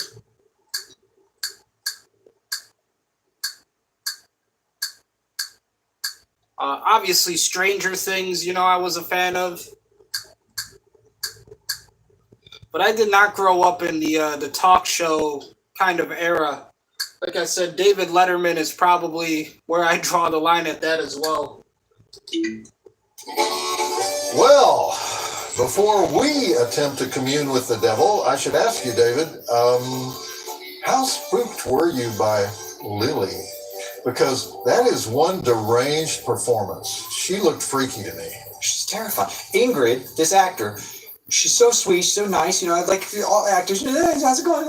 I'm walking down past her dressing room one point. I go, hey, good morning, Ingrid. And she's in there getting ready, and she's looking in the mirror, getting in character.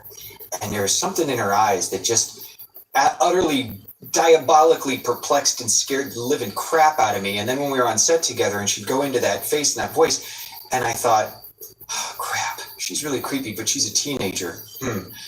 Lily, my wife and I want to go out on Friday night. Would you babysit for my kids? And she was like, sure, I will. So not only was she terrifying me on set, she would babysit for my kids on the weekends. Isn't that nice? Wow. I have heard actors say that if you want to do evil on camera, look into the mirror at your own eyes. Stare into your own eyes. Someone gave her that tip because it worked, and she scared the crap out of me. Yeah. Well, she couldn't have been that old. How old was she? She was like 16. 16. This was her first feature. Her main credit before this is she starred in Matilda the musical, a theater in Sydney. She's a theater person. But that's a role for a 10-year-old though, and she said in an interview that she had never celebrated Halloween. They didn't do Halloween in her neighborhood. You know, raising the question, where the fuck was her neighborhood? But I've traveled the world now, and I'm always perplexed at how little of a celebration Halloween is in other parts of the world, because it is the holiest of holies at my house. And in but Australia, I would think they do it there. Honestly. All right, backtracking a little bit. You're the only American actor in the movie. True story. And that's because you wrote an article for Fangoria about regional horror hosting. True. Especially your childhood host in Overland Park, Kansas. And what was her name? Cremation Mortem. I met Cremation Mortem in 2012 because Horror Hound had this thing. They started the Horror Host Hall of Fame, and she was one of the inductees. And we all gathered in Indianapolis, and we did a spooky seance and summoned the spirit of Vampira. Anyway, but David, you wrote this article for Fangoria, and the directors of Late Night with the Devil saw the article, and they decided, he's our guy. We want him for this movie, right? You'd think you'd see a performance of the guy, you'd see me do a theater productions, and you go, that's the guy. No, they read an article that I wrote after my mother passed, and I was thinking about how horror has gotten me through so many difficult times, and thinking about the people that introduced me, took me in and out of horror, thinking about the impact you've had on my life, other friends like Svengoolie, and then Cremation Mortem. They read this article and they go, that's the guy, which was so strange to me, because when I got the script and I go, this is amazing. This is incredible. No one would ever send this to me. Like, I'm the guy you think of who's playing the guy who's breaking in your window at night to come and steal the things and kill the people and maybe run the cult. But that I get to be like an affable, you know, witty, charming late night talk show. That's so far out of my sphere of like what I would ever get to do before. So I immediately jumped. Not only did I love the script, I love the genre. A flawed, witty, charming. Luckily, you get to see him behind the scenes as well. And so, David, with your extensive knowledge of horror hosting, who is the best horror host of all time? Yeah. His name is, well, you're very close. You're in the top running. But I'll take it. he's kind of a rising in the ranks guy right now. He's a bit of a over the topper, but I like over the top. Dr. Fearless. I think that's Dr. Fearless. Where is Dr. Fearless? He just pops up in shows, on specials, on YouTube. I think. Okay. I think but in all honesty, Vampira was for me the beginning. I really loved the scream, and Crematia to me. By the way, Crematia was the first crush, my first introduction to all the films that I fell in love with. Acting. I mean, Crematia to me was all of it. Yes, go ahead. Why are you questioning Vampira? Well, What the fuck is that? Vampira was basically a model. She posed for the camera. She Oh took my and ran with it. gosh. Well, because she was just in her Halloween costume at This a is party, blasphemy. and then she got to run with it, and she took it seriously. I mean, she was writing the bits. She was excited about creating the character. I'm a Zachary guy. Respect for Vampira. Yeah, okay. Zachary- I'm going to I say mean, Zachary of course. invented most. Zachary was the D.W. Griffith of horror hosting. I mean, there were directors before D.W. Griffith, but D.W. Griffith, sort of established everything, and I think Zachary did the same thing. Anyway, I only got to see a bit of Zachary, but the vinyl records I have, all of the songs of the Bubblegum Pop and I love that stuff. Yeah, All right. that's good. so you grew up in Kansas, Yes, but you yes. studied at DePaul in Chicago, Yes, and you're pretty much a creature of the Chicago theater scene. Would that be accurate? Creature being the top.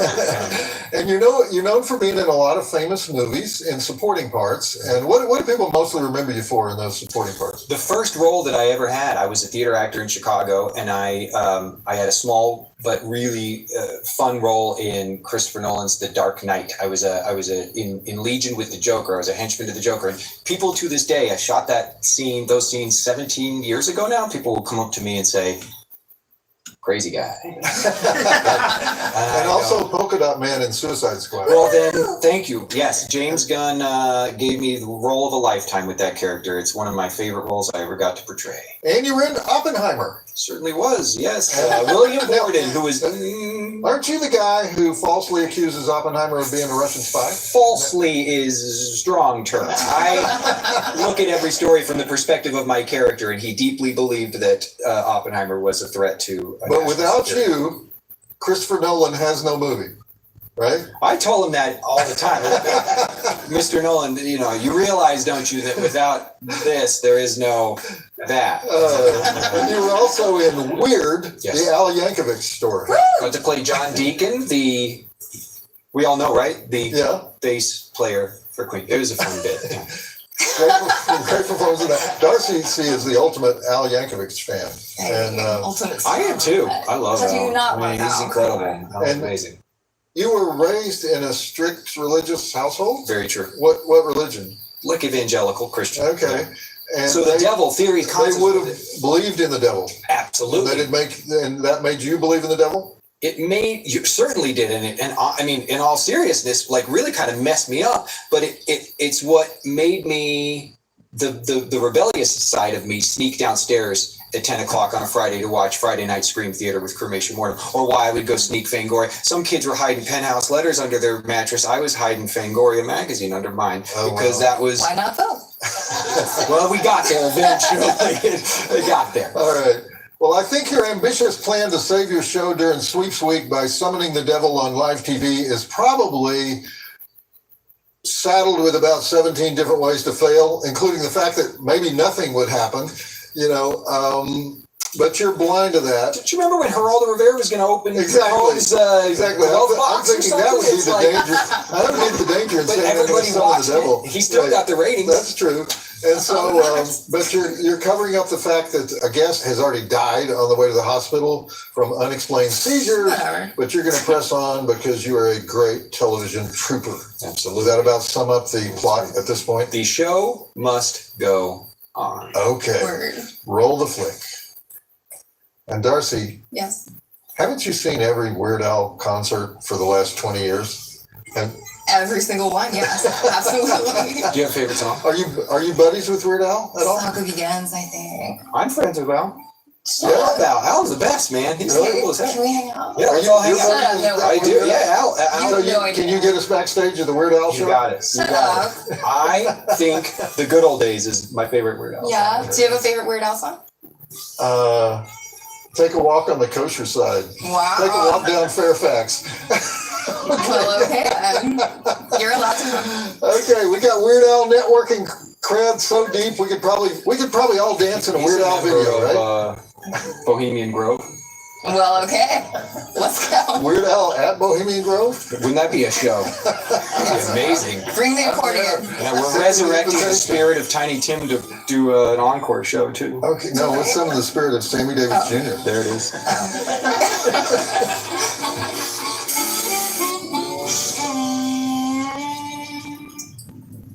Now, since this is the Beelzebub bash, I think it's only fair, that we talk about religion for a moment.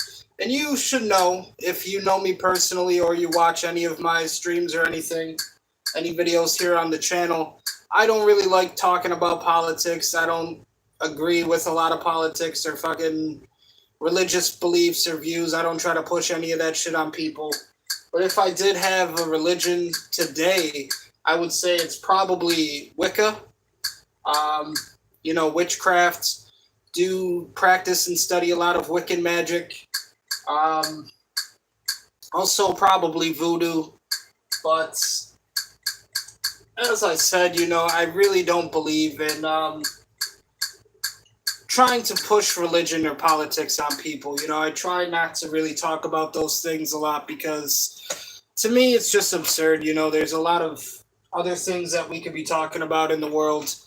Like I said, I love to talk about just movies and wrestling and all the stuff that we come to share and love with each other. That's kind of the reason why I started the channel, so people could, just come and enjoy all the same things that I love. Wrap it up and throw the Cleo. Jack. Jack. And in 5, 4. Okay, they're showing a little bit too much of the movie here, which I don't think And YouTube's among gonna the like. tall trees. We can't talk about that. Did you have something in your head that happened among the tall trees? I did. David did, for sure. Uh-huh. Jack went up there as a retreat, a way to escape and get away from it all and to, get a chance to network with some of the powers that be who might have influence over things. And, the archaic rituals, the weird late night dips into the natural springs pond, the candle and the candle wax ceremony, all that stuff to me was just part of just boys being boys, just having a little bit of fun. But then it goes a little too far, maybe? Maybe. Okay. So, in real life, Yes. you get this call from Melbourne, Australia, from Cameron Cairns and Colin Cairns. Let's start with that. You had 2 directors. Yeah. How did 2 directors work? It was really interesting because they're both two sides of a coin. I feel like Colin was more interacting, although they both did, in like performative and some of the like more hands-on stuff, and Cameron's kind of walking behind, very intellectual. But they're both monster kids, dyed in the wool monster kids. I mean, these guys are raised on Fangoria, raised on the horror stuff that I love, and they complete each other's sentences. They've been doing this for such a long time together. It's kind of amazing. I really loved it. I was like, how is this going to work? But we met by like a Zoom, and then when they started talking, I was just like, boy, these guys are great. Yeah. And so they fly you to Australia. Yep. So you can make this very American movie with an Australian cast.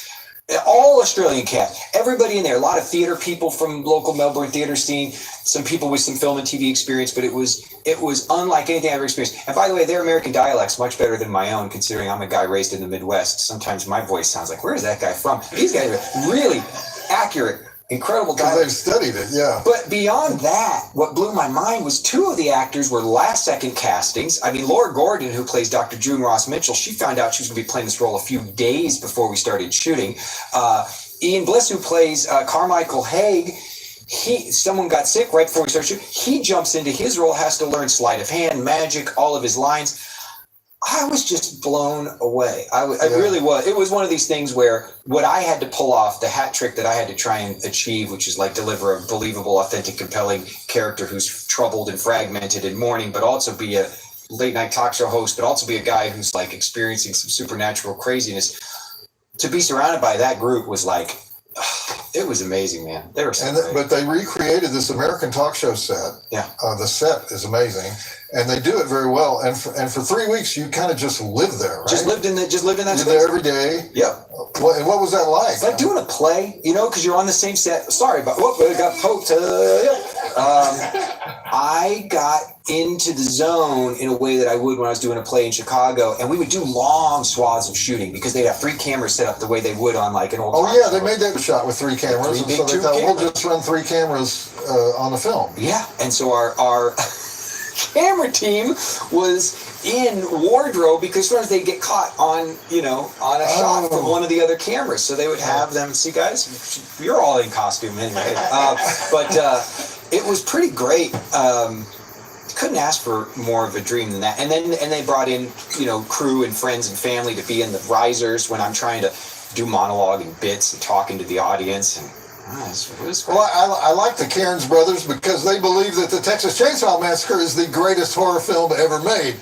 David, one other thing I wanted to ask you. Yes. Did anything spooky, satanic, devilish happen on that 20-day grueling schedule on that set?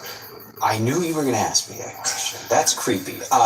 There were some moments when I don't know how you want to describe it. I'm a science guy, but I do have this deep desire to believe in the supernatural. And there is a moment when we've got all of the retrieved artifacts from that have been recovered from the burned place of the rituals, and all of a sudden the theremin, which who doesn't love a good freaking theremin? Theremin goes off the charts, and the sound starts blowing our ears out, and all of a sudden the table starts shaking, and all of a sudden the whole space feels like something is happening. Is it an earthquake? What's going on here? Nobody was playing the theremin. Somebody was messing with the sound on the theremin, but what freaked me out was there was walls near us that there would be no one there couldn't have been someone on the other side of, and those started pounding and shaking, and I noticed it and no one else seemed to, and I said, well, I'm either going crazy or I'm so deep into this character now that it's really happening, or there's some weird going on here. Okay. That freaked me out. And seeing again Ingrid with the Ingrid was freaky. Yeah, she was freaky. Nightmares. Okay, David, we are releasing you into the wild now. As we go back to the gnarly part of Late Night with the Devil. Happy Halloween. Where do you spend Halloween? I will be trick-or-treating with my kiddos. I love Halloween. It is the most special time of the year. And you know what my favorite thing is? The Halloween episode of something. The Halloween episode of you name it. I love a good old Halloween episode. So I cannot tell you how thoroughly honored and excited I am to be joining you during this very special holiday. Well, we appreciate that, David. As a spirit. And now we're going to see how you try to wriggle out of this situation as we continue with Late Night with the Devil. I think I can worm my way out of it. Roll it. We were talking about, earlier we were talking about Dick Cavett. And most people don't remember the Dick Cavett show today, but Dick Cavett did an interview with William Peter Blatty when the Exorcist book first came out. And as a result of that interview, the book became a bestseller. And as a result of the book becoming a bestseller, the country got crazed about the rite of exorcism, and everyone was talking about it, and the news magazines were talking about it. And because the country got crazed about the rite of exorcism, the movie was commissioned by Warner Brothers, and that movie was one of the most successful openings in the history of horror. And people who had never seen a horror movie in their lives did go to see The Exorcist. And so all this demon stuff today comes from that. If there's no Dick Cavett, there's no Linda Blair. His Janis Joplin interview always got my heart. Yeah. That was a good. Love Dick Cavett. Now Linda Blair in Exorcist Believer, that's the work of the devil.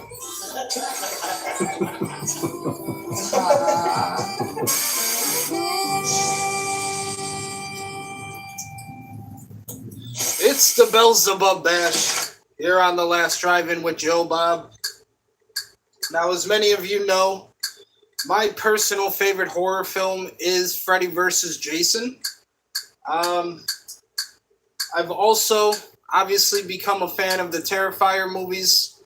I would put Terrifier up there. It's just really hard for me to even name like a top 5 or a top 10 because I love so many horror movies. I mean, is the Texas Chainsaw Massacre the greatest horror movie of all time? I think it's good. You know, I definitely think it's good. I definitely love that movie, especially the remakes. I actually, you know, I would say that the remakes are kind of better than the original 1 and 2. But Texas Chainsaw Massacre 1 and 2, I feel like, you know, you can still sit down and watch them and appreciate them to this day in this modern day and age. But is it better than Freddy vs. Jason? In my opinion, no. Freddy vs. Jason is definitely my favorite horror movie. And like I said, when we kind of talk about these ghost movies and just satanic possession, devil possession, kind of paranormal activity kind of stuff, it's, like I said, they really just remind me a lot of like zombie movies, and I'm just not the biggest fan of those.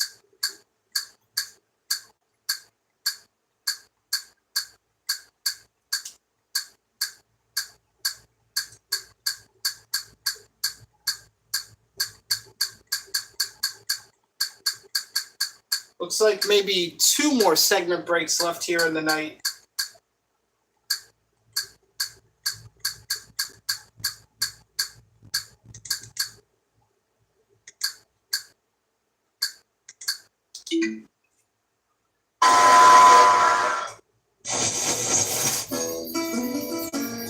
Wow.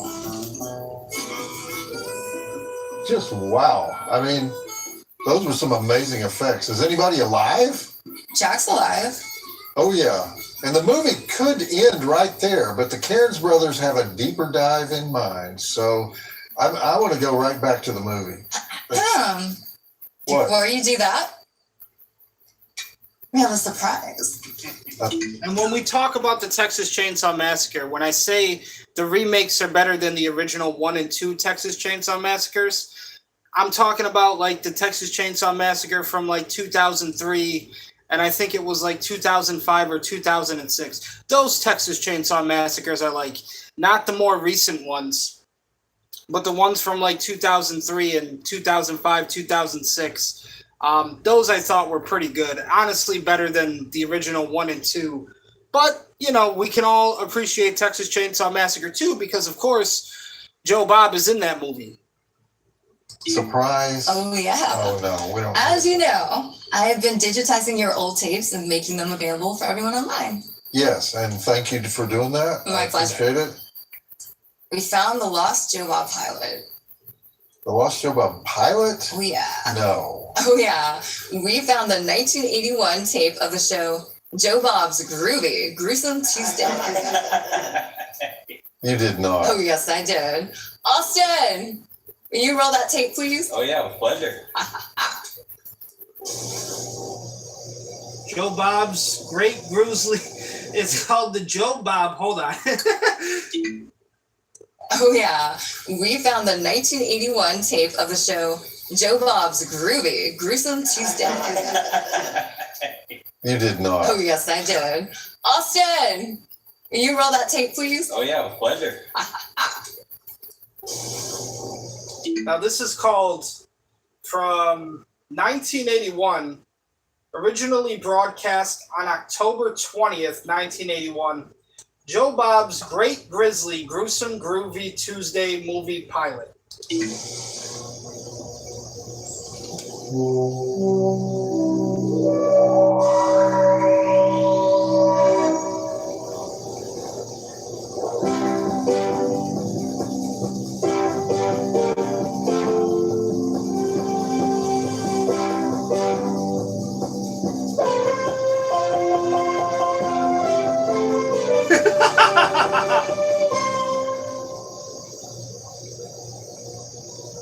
Welcome back to Joe Bob's Grizzly Gruesome Groovy Great Tuesday Movie on Cable Access 78, where tonight's movie is The Grim Reaper, starring Tisa Farrow and a greasy bum from Greece. Did you say Tisa Farrow? Tisa Farrow. Does she have big boobs? No, Delilah. Tisa Farrow has medium boobs. Now, obviously, this looks like something that they put together for this year's special. You can definitely see Joe Bob's age showing. He definitely doesn't look like what he would have probably looked like in 1981, but you can definitely tell this is something that they threw together for the Halloween special. Like 32 Beasts. No, that's not. All right, I'll take it. Is there a scary monster in this movie? It has a scary monster. He eats people. Oh yeah, all right, let's go. Let's do it. Let's get going. It is groovy. It is a 2.9 on the groovy scale. It will shake you up. Just what you need on Tuesday, which is the night of Joe Bob's great, grisly, gruesome, groovy Tuesday movie. Is that it? Do you have anything else to say about the movie? That's it. I think the fine viewers of Cable Access 78 probably deserve a little more than that. I mean, why don't we just play a movie? You Shut suck. up. You suck. Shut up. You suck. Shut No. up. I will not Shut be up. muzzled. Roll No. the movie. No, I'm coming out. I'm coming out. No. They played the movie. Play the movie.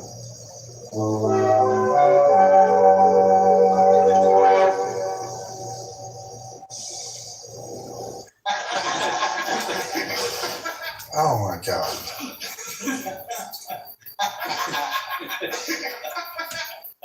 Yep, Did that ever air anywhere? it did. Tonight on Shudder.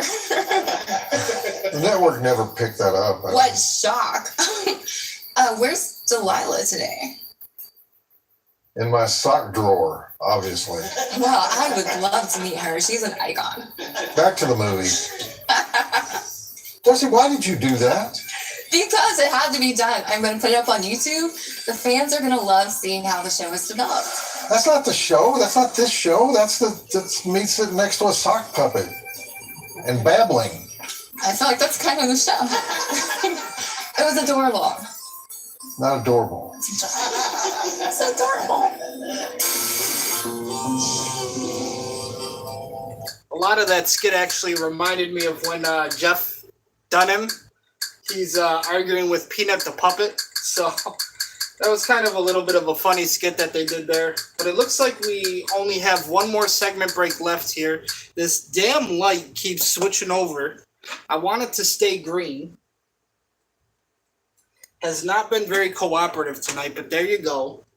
It's because when you aim the remote here in the same direction, I guess it's all connected to the same like LED source or whatever, and fucking it'll switch over sometimes. But here we go. We got the end credits rolling now for Late Night with the Devil. And this is going to be the final segment break on Joe Bob's Beelzebub Bash. Life's life for ratings? Is that what it all boils down to? Not super sure, honestly. All that last part, though, was in his mind, right? I think so. And so I was right. Satan is your mind. I guess so.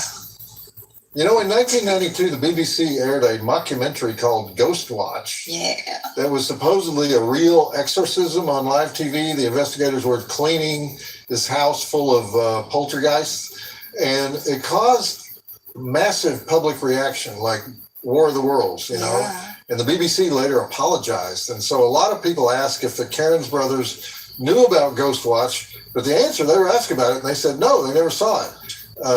They just said, we just thought that there was something slightly dangerous about late night TV shows of that era, and that's why we watched them. Nice. So, Late Night with the Devil was released in more than 1,000 theaters in March of this year, and on the first Sunday of its release, it took in exactly $666,666. I'm sure it did. Obvious lie, right? Yeah. So I'm kind of proud of our sister company, IFC Films. They were trying. They were attempting a marketing lie It was cute. that was so large. It makes me think there are a few Roger Corman type exploitation guys left in the world. They're just not getting it quite right. But it did turn out to be the best opening weekend in the history of IFC films. And the one other guy that I forgot to mention involved with the creation of this movie is Matthew Temple, the cinematographer.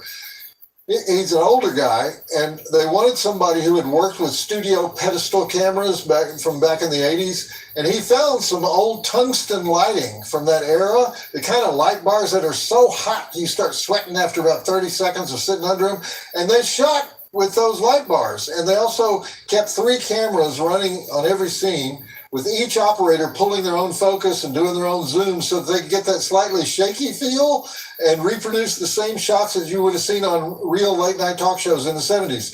And when they nailed a scene, they would say, "That shot was terrible." And they would mean that as a compliment. We should do that. Matthew Temple worked alongside Otello Stolfo, the production designer. And he did an intense study of all the talk shows of that era, and he decided to go with a brown and orange palette, which I'm sure you probably noticed. And he just nailed the whole vibe of the era. Quite an achievement, especially in the art and the effects departments of the movie. All right, Darcy, what do we have in the mailbag department? We have a really sweet email from Lucian Desar of Brooklyn. Okay. Dear JB, I want to thank you for your show this season. My wife and I came down with a nasty case of COVID in April. I had rebound COVID, so technically twice. And I was out of commission for the entire month of April and most of May. I was isolated and sick for weeks on end. It was horrible. This doesn't sound like a sweet email. Just trust. I never felt so sick in my life. I am not exaggerating that the only glimmer of happiness that I received was watching The Last Drive-In on Friday. There you go. That episode with the Toxic Avenger was just so well done and entertaining. And people scoffed at me when I said I wanted to celebrate National Grilled Cheese Day. Aww. You know, Every year, we're bringing comfort. Yes. We're bringing comfort to COVID food. sufferers. Anyway, thank you and your crew for all your hard work making the show successful. Very much appreciated and kept my spirits up. I hope all is well. Thank you, Lucien Desar, Brooklyn, New York. P.S. One last note. Give Jack Hill some love. Switchblade Sisters, Coffee, Foxy Brown, Spider Baby, and 18 more films. And he is still alive at age 91. That's the main thing I wanted you to say. All right, Lucian, and thanks for that letter. I would love to put some Jack Hill on the show. He was one of those Roger Corman directors. He went to the Philippines in the 70s and shot all those women in prison films and blaxploitation films, and that immortal work of art, The Swinging Cheerleaders. That may be the best Jack Hill film, The Swinging Cheerleaders. Ooh, that's a bold So statement. that's an excellent idea. And that's it for me, Joe Bob Briggs, speaking for myself and Darcy the Mail Girl, reminding you that to steal an idea from someone is plagiarism, but to steal ideas from many people is research. And the drive-in will never die. Man takes his pregnant wife to the hospital. Okay. Well, that is going to do it for the Beelzebub bash. Beelzebub, tomato. Either way, thank you so much for joining me this October 31st, 2024 for the Halloween special. That is the final Halloween special here on The Last Drive-In with Joe Bob. There's probably going to be another one next year, hopefully. You know, fingers crossed that Joe Bob keeps doing these Halloween specials. Next year for Halloween, I definitely want to do something special. As you all know, Halloween is my favorite season, my favorite holiday even. We definitely won't be doing anything about damn ghosts and zombies. I mean, think about it. Even my favorite directors, Tarantino and Scorsese, they don't make horror movies about fucking ghosts and zombies. Tarantino's done Death Proof, From Dusk Till Dawn. Scorsese has done Cape Fear, Shutter Island. But next year, we're definitely going to do something special again, because Halloween is my absolute favorite. And I hope all of you had an absolute safe and happy Halloween this season. I hope you remain spooky, you remain gothic, and you remain horror-loving people. The drive-in will never die. Thank you so much again for watching with me tonight, for hanging out on this Halloween, October 31st, trick or treat. Ladies and gentlemen, ghosts and goblins, witches and wizards, vampires and werewolves, happy Halloween and trick or treat.